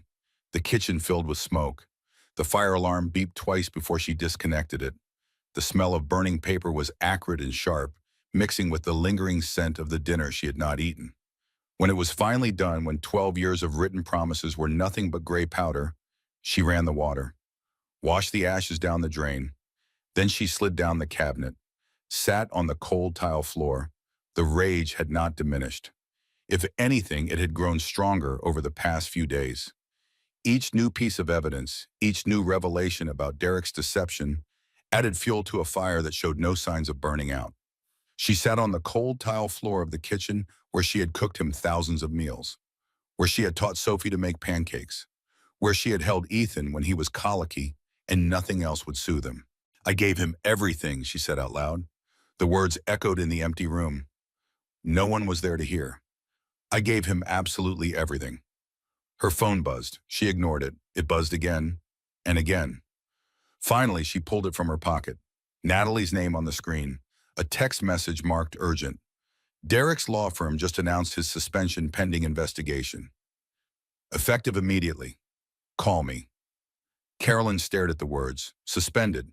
Not just under investigation anymore. Publicly suspended. The partners had decided they could not hide this anymore. Could not protect one of their own from the consequences of his actions. She called Natalie back. How did this happen so fast? The DNA test made headlines. The financial records we submitted in the emergency motion became part of the public court file. The partners at his firm had no choice. They had to act or risk their own reputation. What does this mean? It means he is done professionally. No law firm in the state will touch him after this. His license will almost certainly be suspended pending the criminal investigation. Criminal investigation. Carolyn repeated the words slowly, tasting them. So it is really happening. The district attorney's office called me this afternoon. They want to meet with you and with Tessa. They are building a case. For what charges? Wire fraud, tax evasion, client fund misappropriation, forgery. Natalie paused. They mentioned the possibility of federal charges too. The offshore accounts cross jurisdictional lines. Federal charges. That meant federal prison if convicted. Years, potentially. Real consequences for real crimes. Caroline thought she would feel triumphant hearing this news. She had fantasized about Derek facing justice, about watching his smug confidence crumble as the walls closed in around him. Instead, she felt hollow, empty in a way that had nothing to do with hunger. The children, she said. What do I tell Sophie and Ethan? As little as possible for now. The details will come out eventually, but right now, they do not need to know everything. They just need to know their father made some serious mistakes and is facing consequences for them. Sophie is 11. She reads the news on her phone. She's going to find out everything whether I tell her or not. Then be honest with her, age-appropriate honest. You know your daughter better than anyone. Carolyn ended the call, sat on the cold kitchen floor for a few more minutes, processing. Her phone buzzed again. This time it was Rachel. Did you see the news? Derek's firm dumped him. The whole town is talking. I heard. Are you okay? No, but I am going to be. She stood up finally. Her joints ached from sitting on the hard tile. She was 40 years old. No, 38. She kept forgetting her own age lately, and her body was not as forgiving as it used to be. She walked through the dark house, room by room, memory by memory, the living room where they had celebrated 11 Christmases, where Sophie took her first steps, where Ethan had his first birthday party, surrounded by family who thought they knew Derek, the dining room where they had hosted dinner parties for his law firm colleagues, where she had made elaborate meals that Derek complimented in front of guests and criticized in private, where she had learned to smile even when she was exhausted because being a good hostess was part of being a good wife, the master bedroom where she had slept beside him for 12 years, where they had made love and made babies and made peace after arguments, where she had lain awake so many nights wondering why she felt so alone in her own marriage, the home office where Derek worked late so many evenings, where he took calls behind closed doors and claimed they were about sensitive client matters, where she had respected his privacy because she trusted him absolutely. She walked into his office now. The room still smelled faintly of his cologne. His desk was still here. She had not had the energy to move it. His computer was gone, taken by the forensic accountants. She opened his desk drawer. The lawyers had already been through everything, but she was looking for something different. Not evidence, memories, old receipts, business cards from conferences. A broken watch he kept meaning to get fixed. A photograph from their wedding day. Young Caroline in white lace. Young Derek in a rented tuxedo. Both of them smiling like they had the whole world figured out. She did not recognize either person in that photograph anymore. Underneath the photo was another folder. Thin, unlabeled, buried beneath years of accumulated desk debris. Caroline opened it with a sick feeling in her stomach. Medical records, from a clinic 2 towns over. The logo on the letterhead was unfamiliar. She read through them. Her hands started shaking halfway through the first page. The records were Derek's, dated 2 years ago, documentation of a vasectomy procedure. Follow-up appointments confirming the procedure was successful. For 2 years, Carolyn had wondered why she was not getting pregnant again. They had talked about having a third child. Derek had said he wanted one too. More kids meant a bigger family, more love, more life. Let nature take its course, he had told her when she worried about her age and fertility windows. It will happen when it is meant to happen. It was never going to happen. He had made absolutely certain of that. And he had let her blame herself. Let her cry in the bathroom after negative pregnancy tests. Let her make appointments with fertility specialists that she never kept because Derek always found a reason to cancel. Conflicts at work, family obligations, concerns about the cost. He had taken away her choice, her body, her future. And he had done it without ever telling her. The rage erupted again, hotter than before, brighter than the fire that had consumed his anniversary cards. She screamed, just once. A raw, primal sound that tore through the empty house and echoed off the walls. Then she gathered the papers, added them to the growing evidence pile. One more betrayal, one more lie, one more reason to burn his world to ashes and salt the earth where it had stood. She texted Natalie, found something else. Vasectomy records from 2 years ago. He never told me. He let me think I could not get pregnant. The response came within seconds. This demonstrates an extended pattern of deception and reproductive coercion. I am so sorry, Caroline. We will add this to the filing. Are you okay? Was she okay? No. She was the opposite of okay. She was sitting in her cheating husband's home office at midnight, discovering that he had secretly sterilized himself while letting her grieve the children she thought she could not have. But she was still standing, still fighting, still refusing to disappear. "I will survive," she typed back. "I always do. It is the only thing I am good at." The courtroom was more crowded than Caroline had ever seen it. News vans lined the street outside the Westbrook County Courthouse. Reporters jostled for position on the stone steps. Local television cameras competed with national news stringers for the best angles. Derek Ashford's spectacular fall from grace had captured the public imagination. The handsome attorney who tried to humiliate his wife and accidentally revealed his own double life. The secret child, the stolen money, the web of lies that grew larger with every passing day. It was the kind of story that wrote itself, and everyone wanted to be there for the climax. Caroline walked into the courthouse wearing the red dress, the one Derek had always said was too bright, too attention-seeking, too much. The one he had asked her not to wear to his firm's holiday party because it might give people the wrong impression about what kind of woman she was. She was done caring about impressions. She was done calibrating herself to his standards. She was done being less than so that he could feel like more. Her heels clicked on the marble floor with a confidence she did not entirely feel. But fake it until you make it, her mother used to say. Eventually the feeling catches up. Natalie walked beside her, briefcase heavy with documents. "Are you ready for this? Does it matter if I am not?" "I suppose not, but I am asking anyway." "I am ready to be done. That is all I know for certain." The courtroom doors opened. Carolyn walked in. Derek was already seated at the defendant's table, but he was alone. Marcus Webb had formally withdrawn representation 2 weeks ago. No other attorney in the county would take the case. He looked different than the last time she had seen him. Smaller somehow. The expensive suit looked wrong on him now. Too big in the shoulders, too loose in the waist. He had lost weight. His face was gaunt. His hair had not been professionally styled in weeks. He looked like a man whose foundations had crumbled beneath him. Good.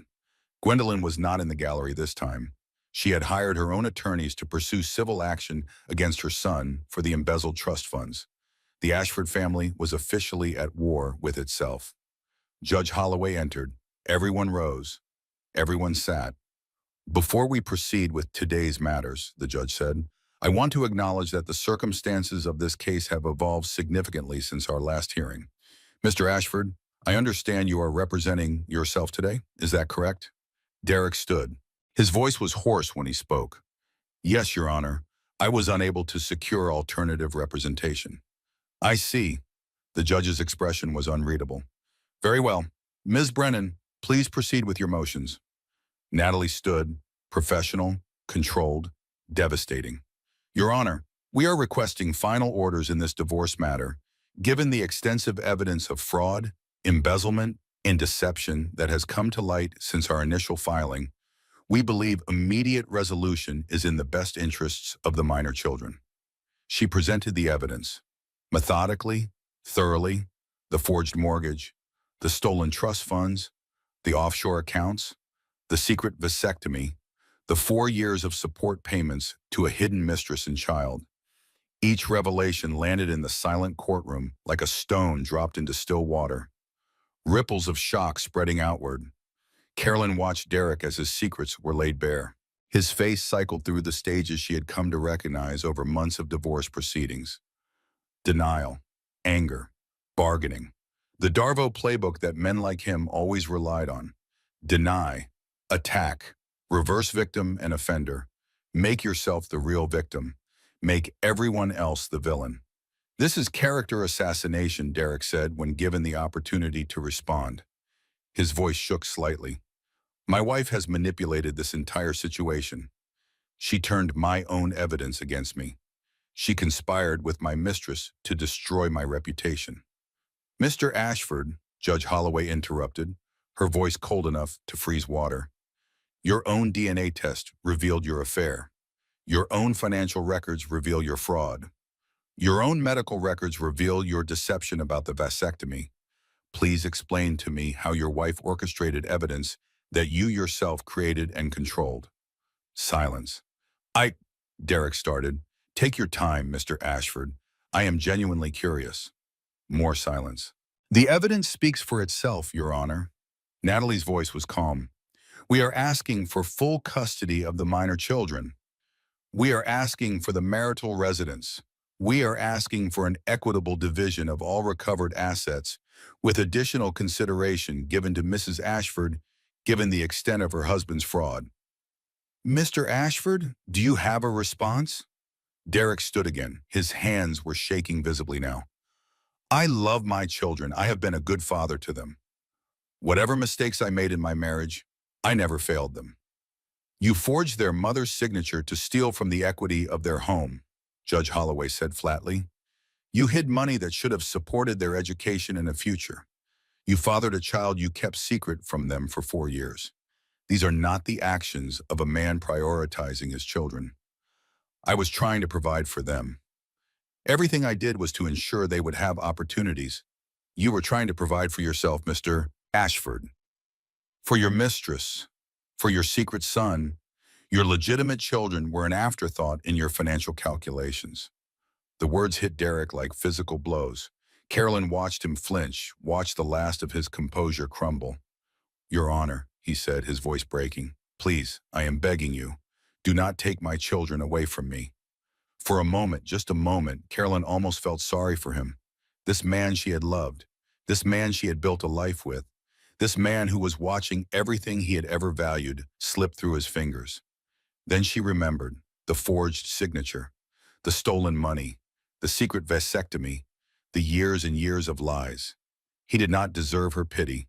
He did not deserve anything from her at all.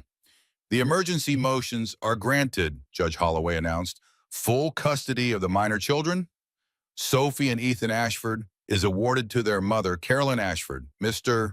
Ashford will have supervised visitation every other Saturday, pending the outcome of the criminal proceedings against him. Criminal proceedings, the words hung in the air. The marital residence is awarded to Mrs. Ashford. Mr. Ashford is ordered to pay child support according to the schedule established by this court. Given the documented fraud, Mrs. Ashford is entitled to 70% of all recovered marital assets. 70%, nearly $1.4 million, once the offshore accounts were untangled. Money that had been stolen from their family, now being returned. Additionally, the judge continued, I am formally referring all financial evidence in this matter to the district attorney's office. The conduct documented in these proceedings appears to violate multiple state and federal statutes. That determination is outside my jurisdiction, but it is very much within someone else's. The gavel came down. It was over. The marriage, the lies. The 12 years of building something that had never really existed. Derek tried to approach Caroline as she gathered her things. 2 court officers stepped between them. Carolyn, shh. His voice was desperate, pleading, please, just let me explain. Just give me 5 minutes. She looked at him. This man she had given everything to. This man who had taken and taken and taken until there was nothing left but the hollow shell of a partnership. There is nothing to explain, Derek, and there is nothing left to say. I am sorry. I know I cannot fix what I did, but I am sorry. For all of it. No, you are not. Her voice was calm, certain. You are sorry you got caught. You are sorry your life is falling apart. You are sorry that your lies finally caught up with you. But you are not sorry for what you did. You cannot be sorry for something you have been doing deliberately for years. That is not true. It is the only truth that matters.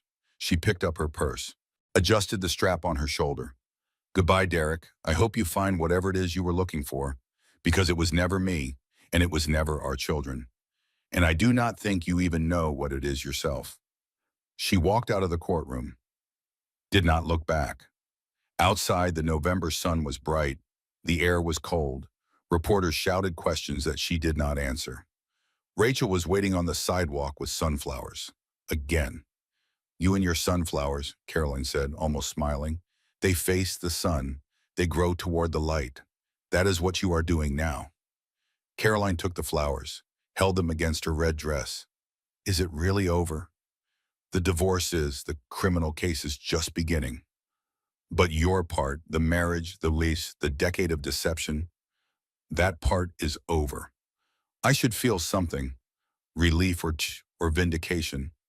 Instead, I just feel tired.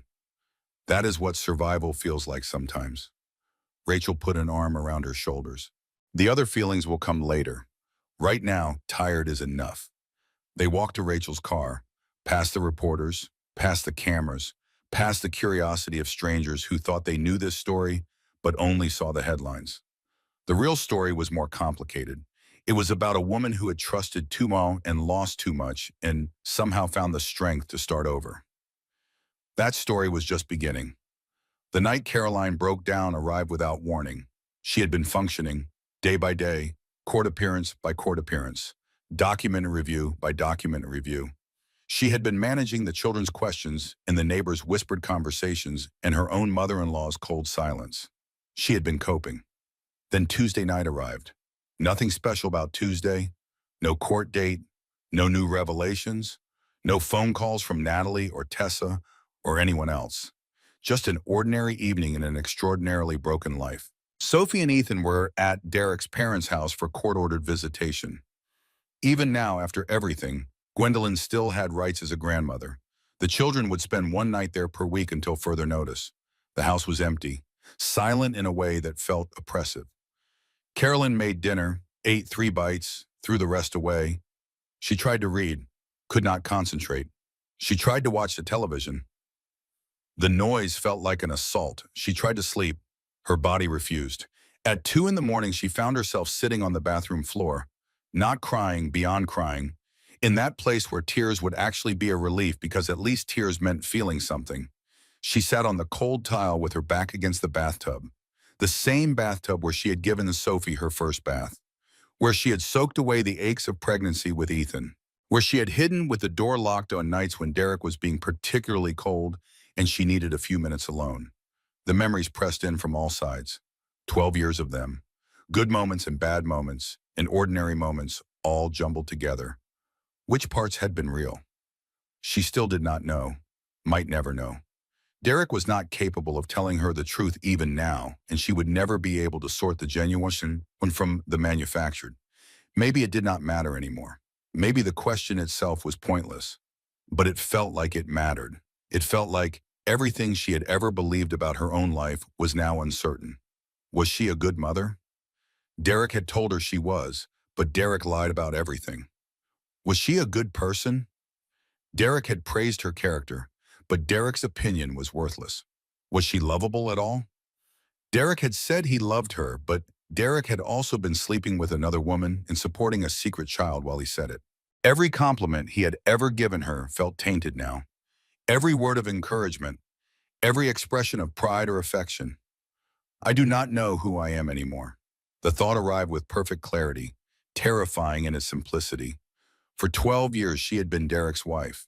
She had defined herself in relation to him.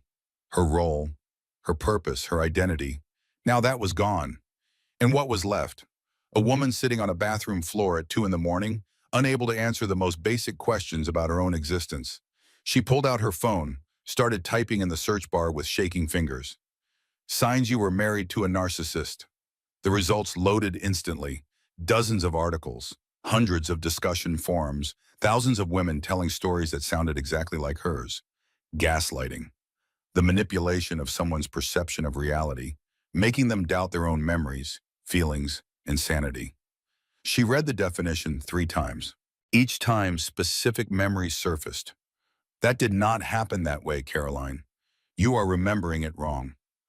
I never said that. You must have misunderstood. You are being paranoid. I worry about your mental state sometimes. Love bombing. The overwhelming of a target with affection and attention to create emotional dependency. The first year of their marriage relationship. The constant calls and text. The surprise flowers at work. The weekend getaways planned without her input because he just wanted to make her happy. She had thought it was romantic. She had not recognized it as a strategy. Devaluation. The gradual withdrawal of affection and approval to keep the victim off balance and seeking validation. Year 4, year 5, year 6.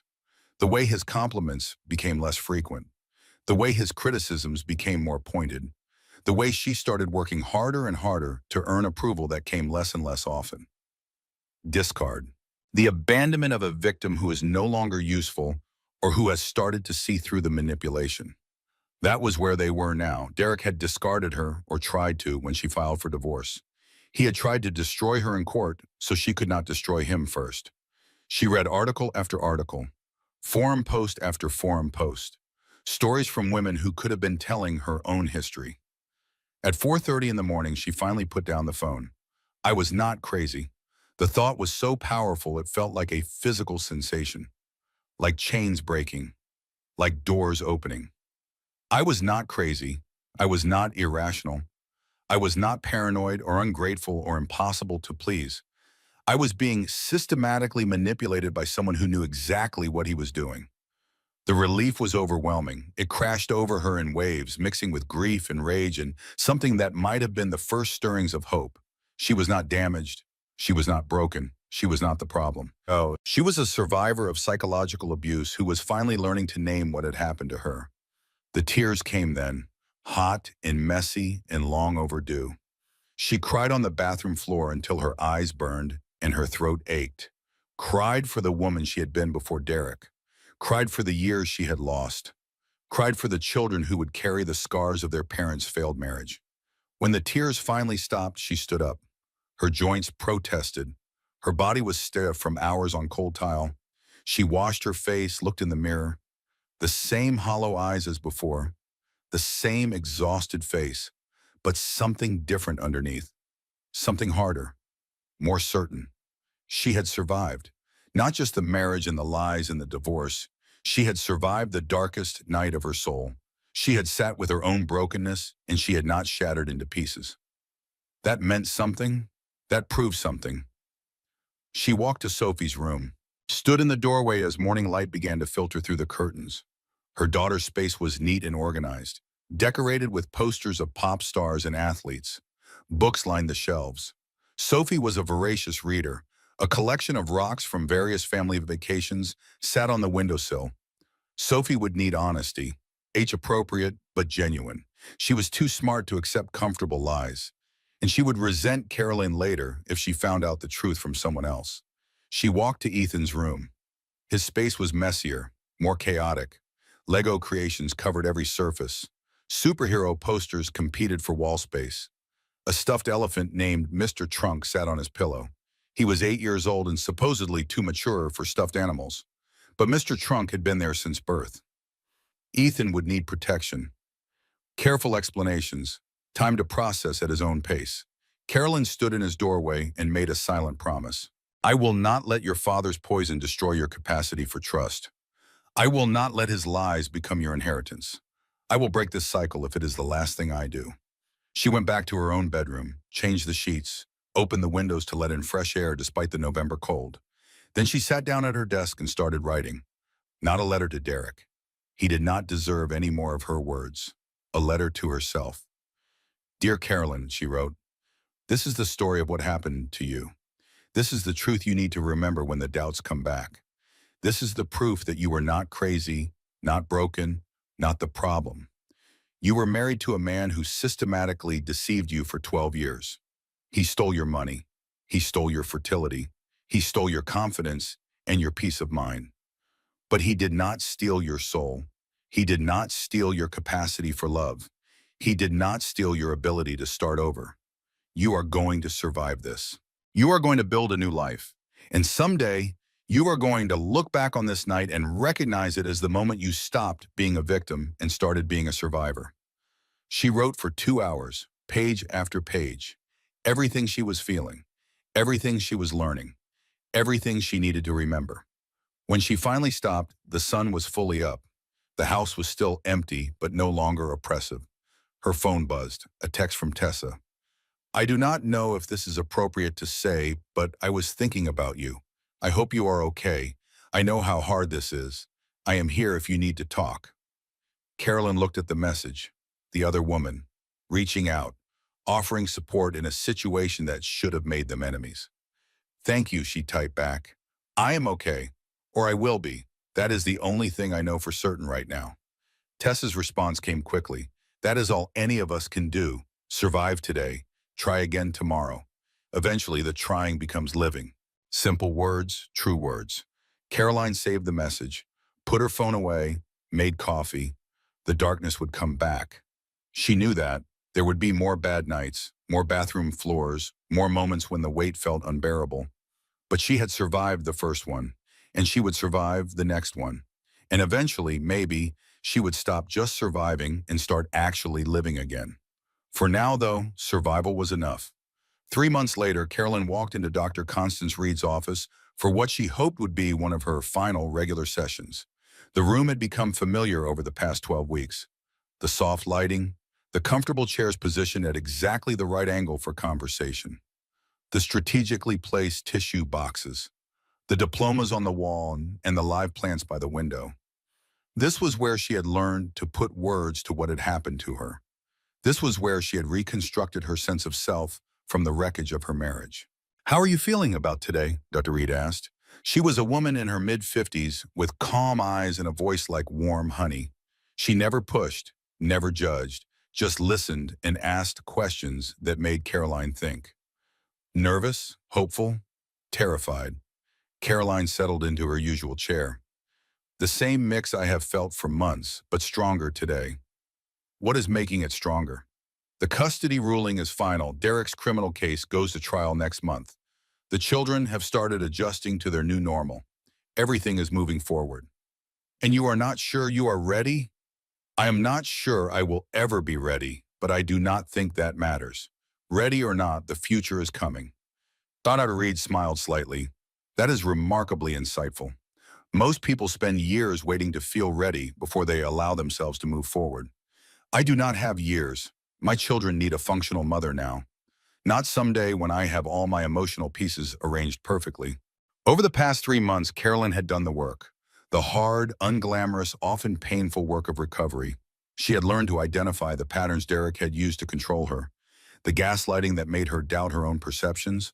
The love bombing, followed by withdrawal, that kept her constantly off balance. The financial manipulation that made her dependent while pretending to be generosity. She had learned that leaving an abusive relationship was not failure, that staying was not stupidity, that both were survival strategies employed by people doing their best in impossible circumstances. She had learned that healing was not linear.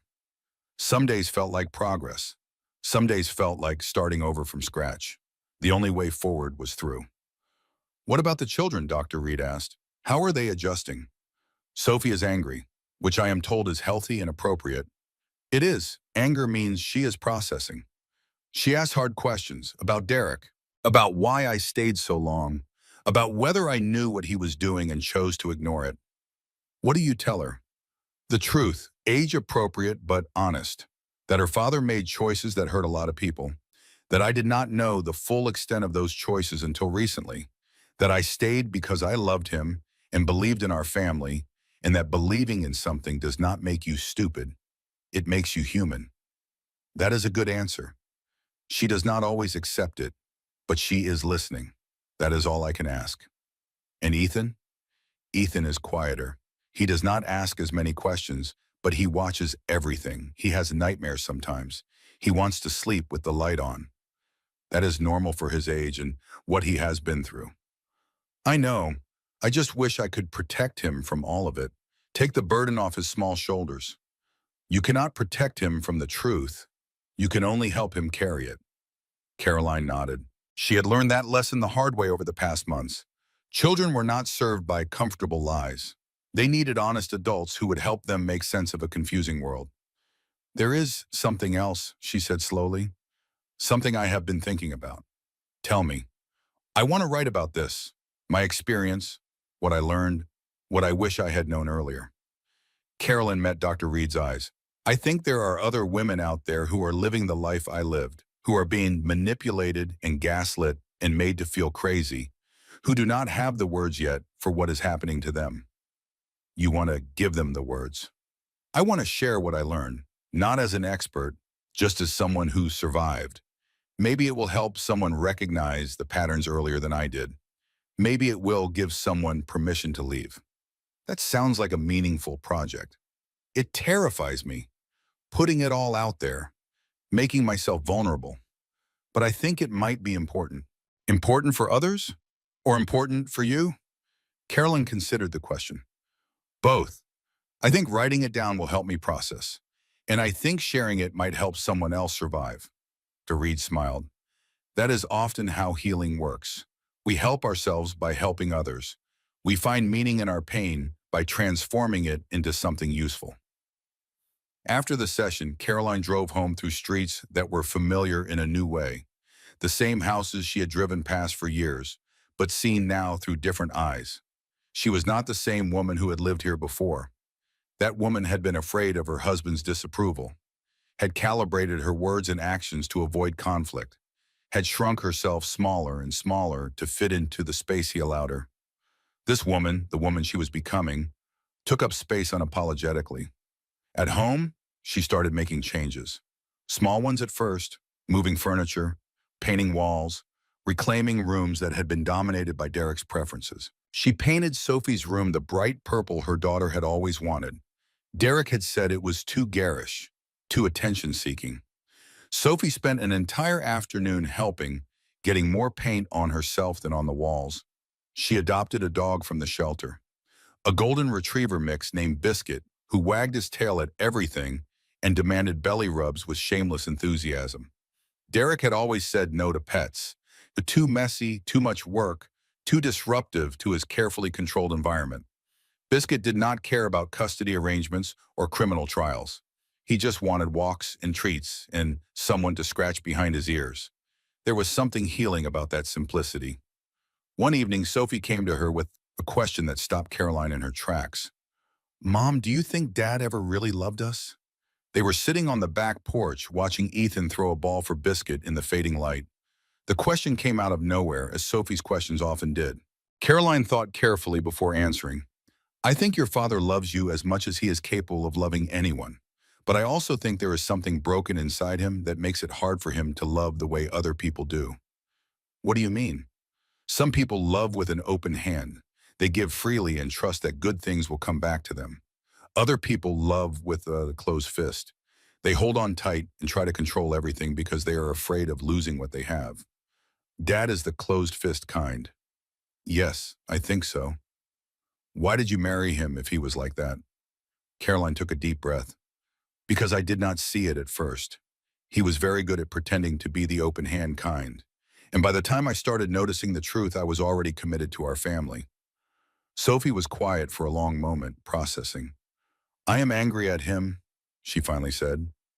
"Like really angry, for what he did to you, to us, to that other lady and her kid."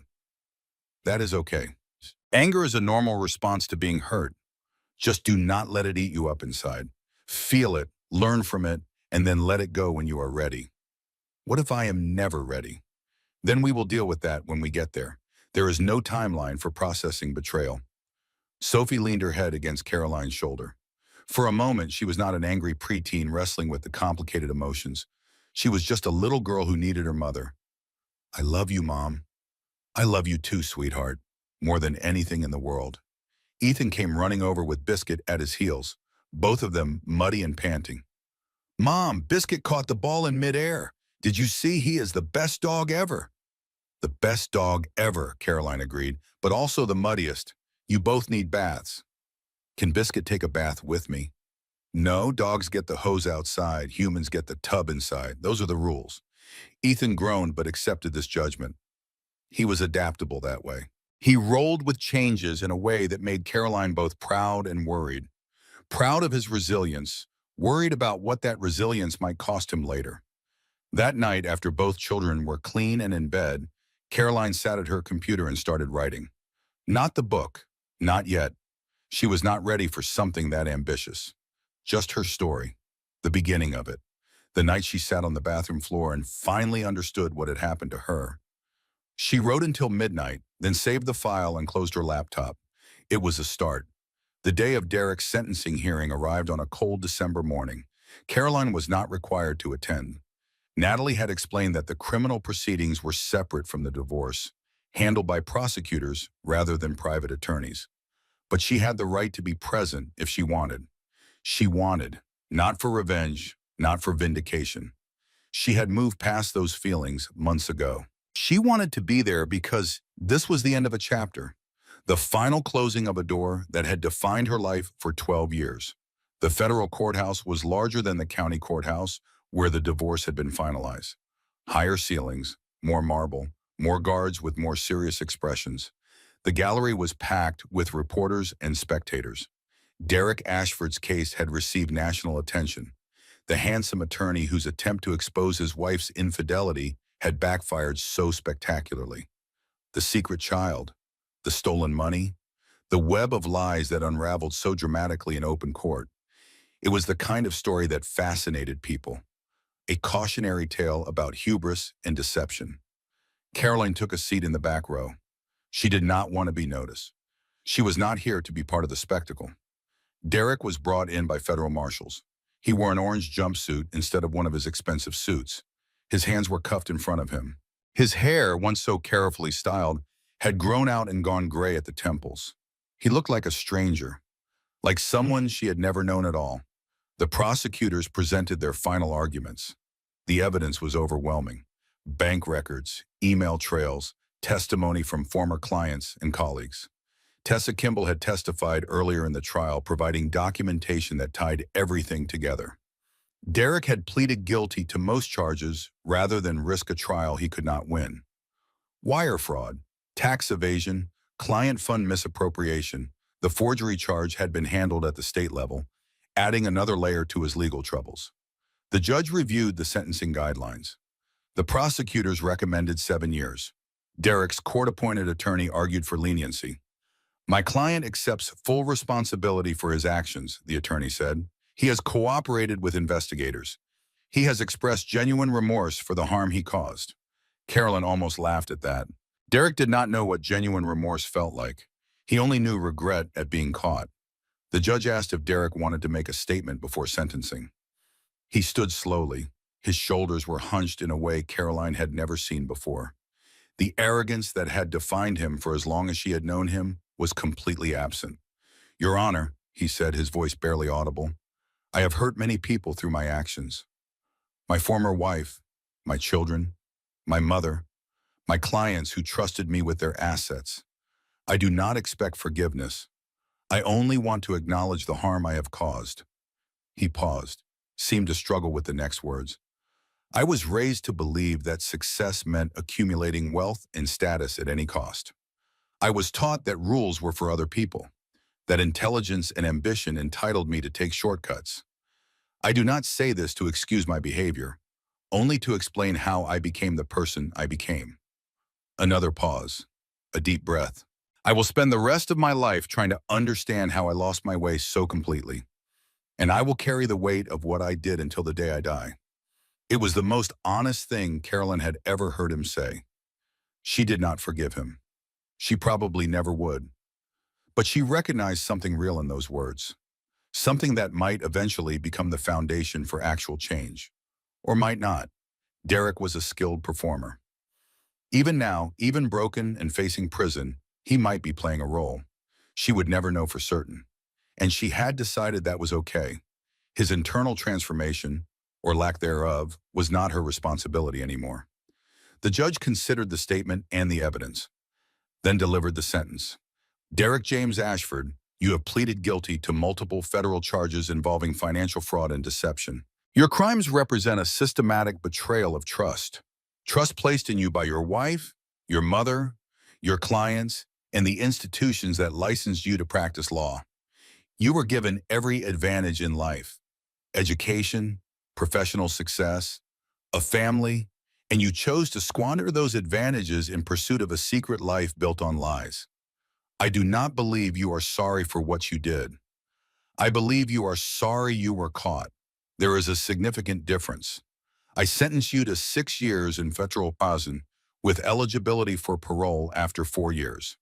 Additionally, you are ordered to pay full restitution to all victims, including your former wife, your mother, and the clients whose funds you misappropriated."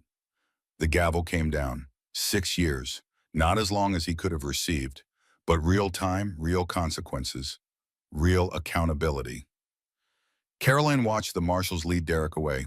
He glanced back at the gallery as he walked out, searching for something, someone. Their eyes met for a moment. Just a second, She did not look away, did not smile, did not frown. She just watched him go, and then it was over. Outside the courthouse, the December air was sharp and cold. The sun was bright despite the temperature. Carolyn stood on the steps for a moment, breathing in the winter air. Someone touched her arm. Tessa. I was not sure you would come, Tessa said. I was not sure either, but I needed to see the end of it. Did it help? Carolyn considered the question. I do not know yet. Ask me in a year. Tessa nodded. She understood the uncertainty. She was living her own version of it.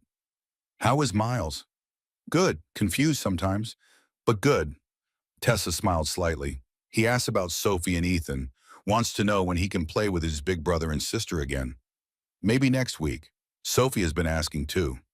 They had introduced the children carefully over the past months, supervised meetings at the park, ice cream outings, casual play dates that slowly became less awkward. Sophie had resisted at first. Miles represented everything that had destroyed her family.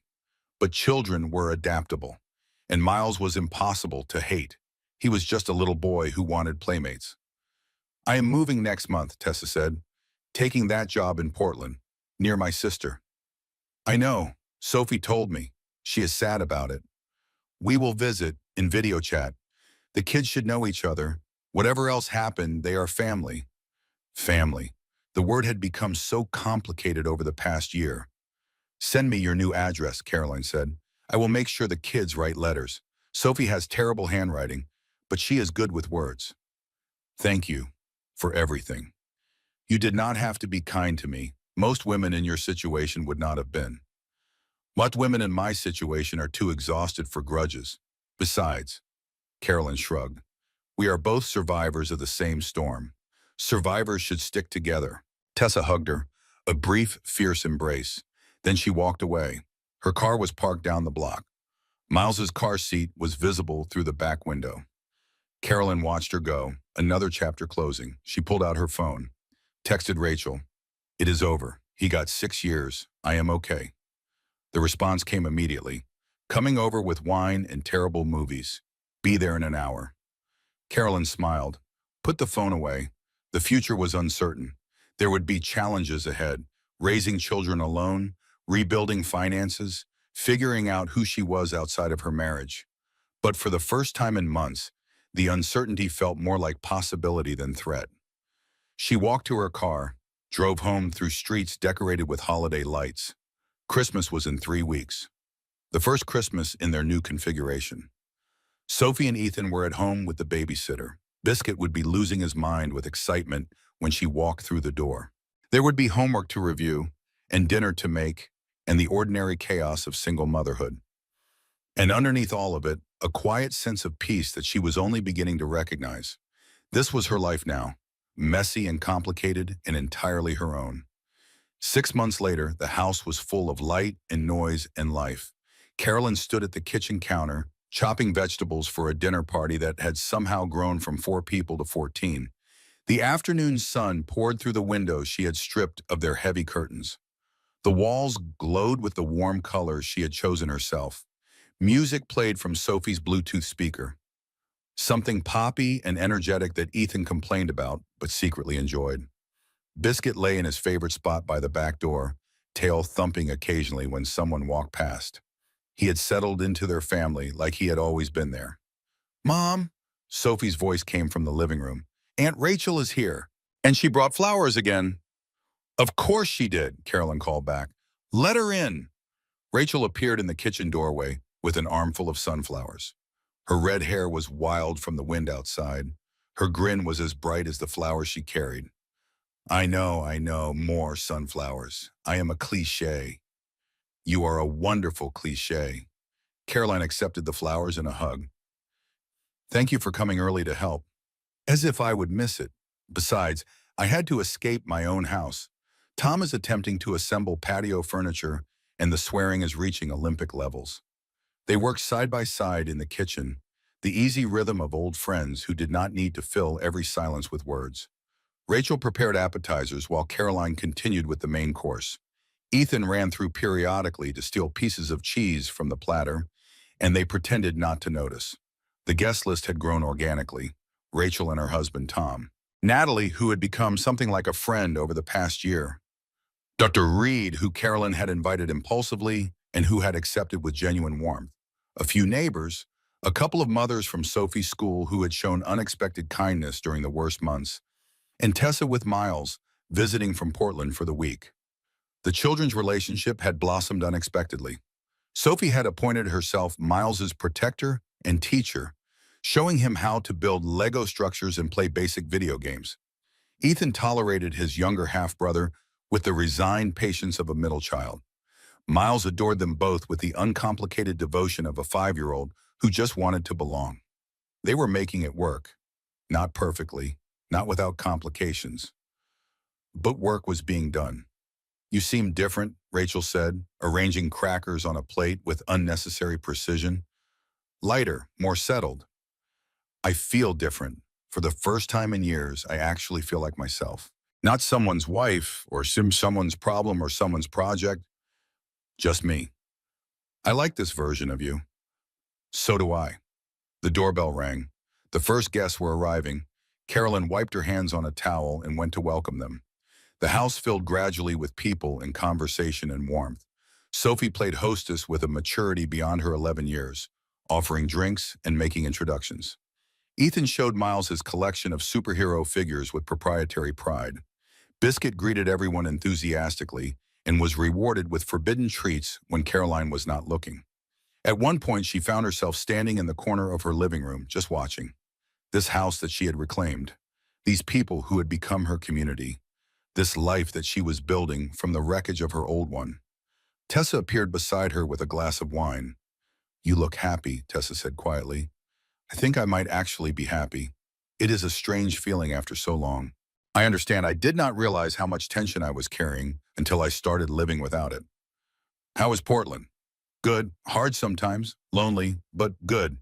Tessa watched Miles laughing at something Ethan had said. "He is thriving there. He has friends. He is doing well in kindergarten. And being near my sister has helped more than I expected." "I am glad." "I was thinking," Tessa hesitated, "maybe this summer, if you are open to it, the kids could spend a week with me in Portland. I would take good care of them." Carolyn considered it. A year ago, she could not have imagined trusting Tessa with her children. But trust had been rebuilt slowly, interaction by interaction, truth by truth. "Let us talk about it closer to summer, but I am not opposed." Tessa's face lit up. "Thank you. That means more than you know." Natalie joined them, one wineglass in hand. "What are we discussing? Please tell me it is not legal matters. I am off duty." Summer vacation planning," Caroline said. "Decidedly non-legal." "Perfect. I approve of any conversation that does not involve custody schedules or asset division." "Speaking of which," Carolyn turned to her former attorney. "Thank you for everything. I know I was difficult to work with sometimes." "You were never difficult. You were a woman fighting for her life and her children. Difficult is the husband who hides assets in the Caymans. Difficult is the opposing counsel who files motions at 4:59 on Fridays. You were just determined." "Still, thank you." The party continued. Food was consumed and complimented. Stories were shared and laughed about. Sophie performed a TikTok dance she had learned to mixed reviews from the adults. Ethan taught Miles to play a simplified version of a card game that devolved into chaos almost immediately. As the evening wound down and guests began saying their goodbyes, Caroline found herself on the back porch with Rachel. The night was mild for late spring. Stars were visible beyond the city lights. "A year ago, I was sitting on my bathroom floor at 3 in the morning, Googling signs of narcissistic abuse," Caroline said quietly. "I thought my life was over. And now? Now I know it was just beginning. The real one. The one I get to choose." Rachel was quiet for a moment. "Have you heard anything about Derek?" "Not directly. Gwendolyn sends updates sometimes. He is serving his sentence, supposedly attending therapy. Whether any of it is genuine change or just performance, I have no idea." "Does it matter?" "Not to me, not anymore. What he does with his life is his business. My only concern is protecting the children when he eventually gets out." "You have a plan for that?" "Several. Natalie helped me set up legal frameworks, supervise visitation with strict conditions, restraining orders ready to file if necessary. I am not taking any chances. Rachel nodded approvingly. Good. Protect yourself. Protect your kids. That is what matters. They sat in comfortable silence, watching the stars. I started writing, Caroline said eventually. Really writing, not just notes for myself. The book? Sort of. A memoir about everything that happened. The marriage, the lies, the recovery. She took a deep breath. There is a literary agent interested. She thinks it could help other women recognize the signs earlier than I did. Rachel turned to look at her, eyes bright. Caroline, that is incredible. It is terrifying. Putting all of it out there, making myself vulnerable. The best things usually are terrifying, and vulnerable is not the same as weak. Vulnerable is brave. That is what Dr. Reed says. Smart woman, I approve of your therapist. Carolyn laughed. It came easily now, the laughter. She had gone so long without it that each genuine laugh still felt like a small victory. The last guest left around 11. Tessa and Miles headed back to their hotel with promises to return the next day. Sophie and Ethan were negotiating bedtimes and losing. Caroline cleaned up the kitchen, putting dishes in the washer and leftovers in the fridge. The house settled into nighttime quiet around her. Biscuit was already asleep in his bed. The children finally surrendered to exhaustion after one more episode of their favorite show. She walked through the house, turning off lights. The house that had once felt like a cage. The house where she had spent 12 years living a lie. It did not feel like a cage anymore. It felt like home, her home, built on foundations of truth instead of deception. In her bedroom, she sat at the desk where she had written so many pages over the past months. The manuscript was nearly done. 300 pages of pain and healing and hard-won wisdom. She opened the file, read the dedication page she had written last week. For every woman who was told she was crazy. For every mother who stayed longer than she should have because she was trying to protect her children. For everyone who found the courage to leave. And for everyone still finding it. You are not alone. You are not crazy. You are not weak. You are surviving. And someday, surviving will become thriving. She closed the laptop. Through the window, the stars were still visible. The same stars that had witnessed her worst moments. The same stars that would witness whatever came next. Caroline Ashford, mother, writer, survivor. And someday soon, something more than survivor. Something that had not existed a year ago. Something she was still learning to name. But for now, survivor was enough, more than enough. It was everything. Carolyn spent 12 years believing a lie, but in the end, the truth did not just set her free. It gave her back her life. If this story touched your heart, if you saw yourself in Caroline's journey, or if you know someone who needs to hear that they are not alone, do me a small favor. Hit that subscribe button. Leave a comment telling me what part moved you most, and share this story with someone who might need it today. Because sometimes a story is more than entertainment. Sometimes it is permission to start over. Thank you for listening. I will see you in the next one.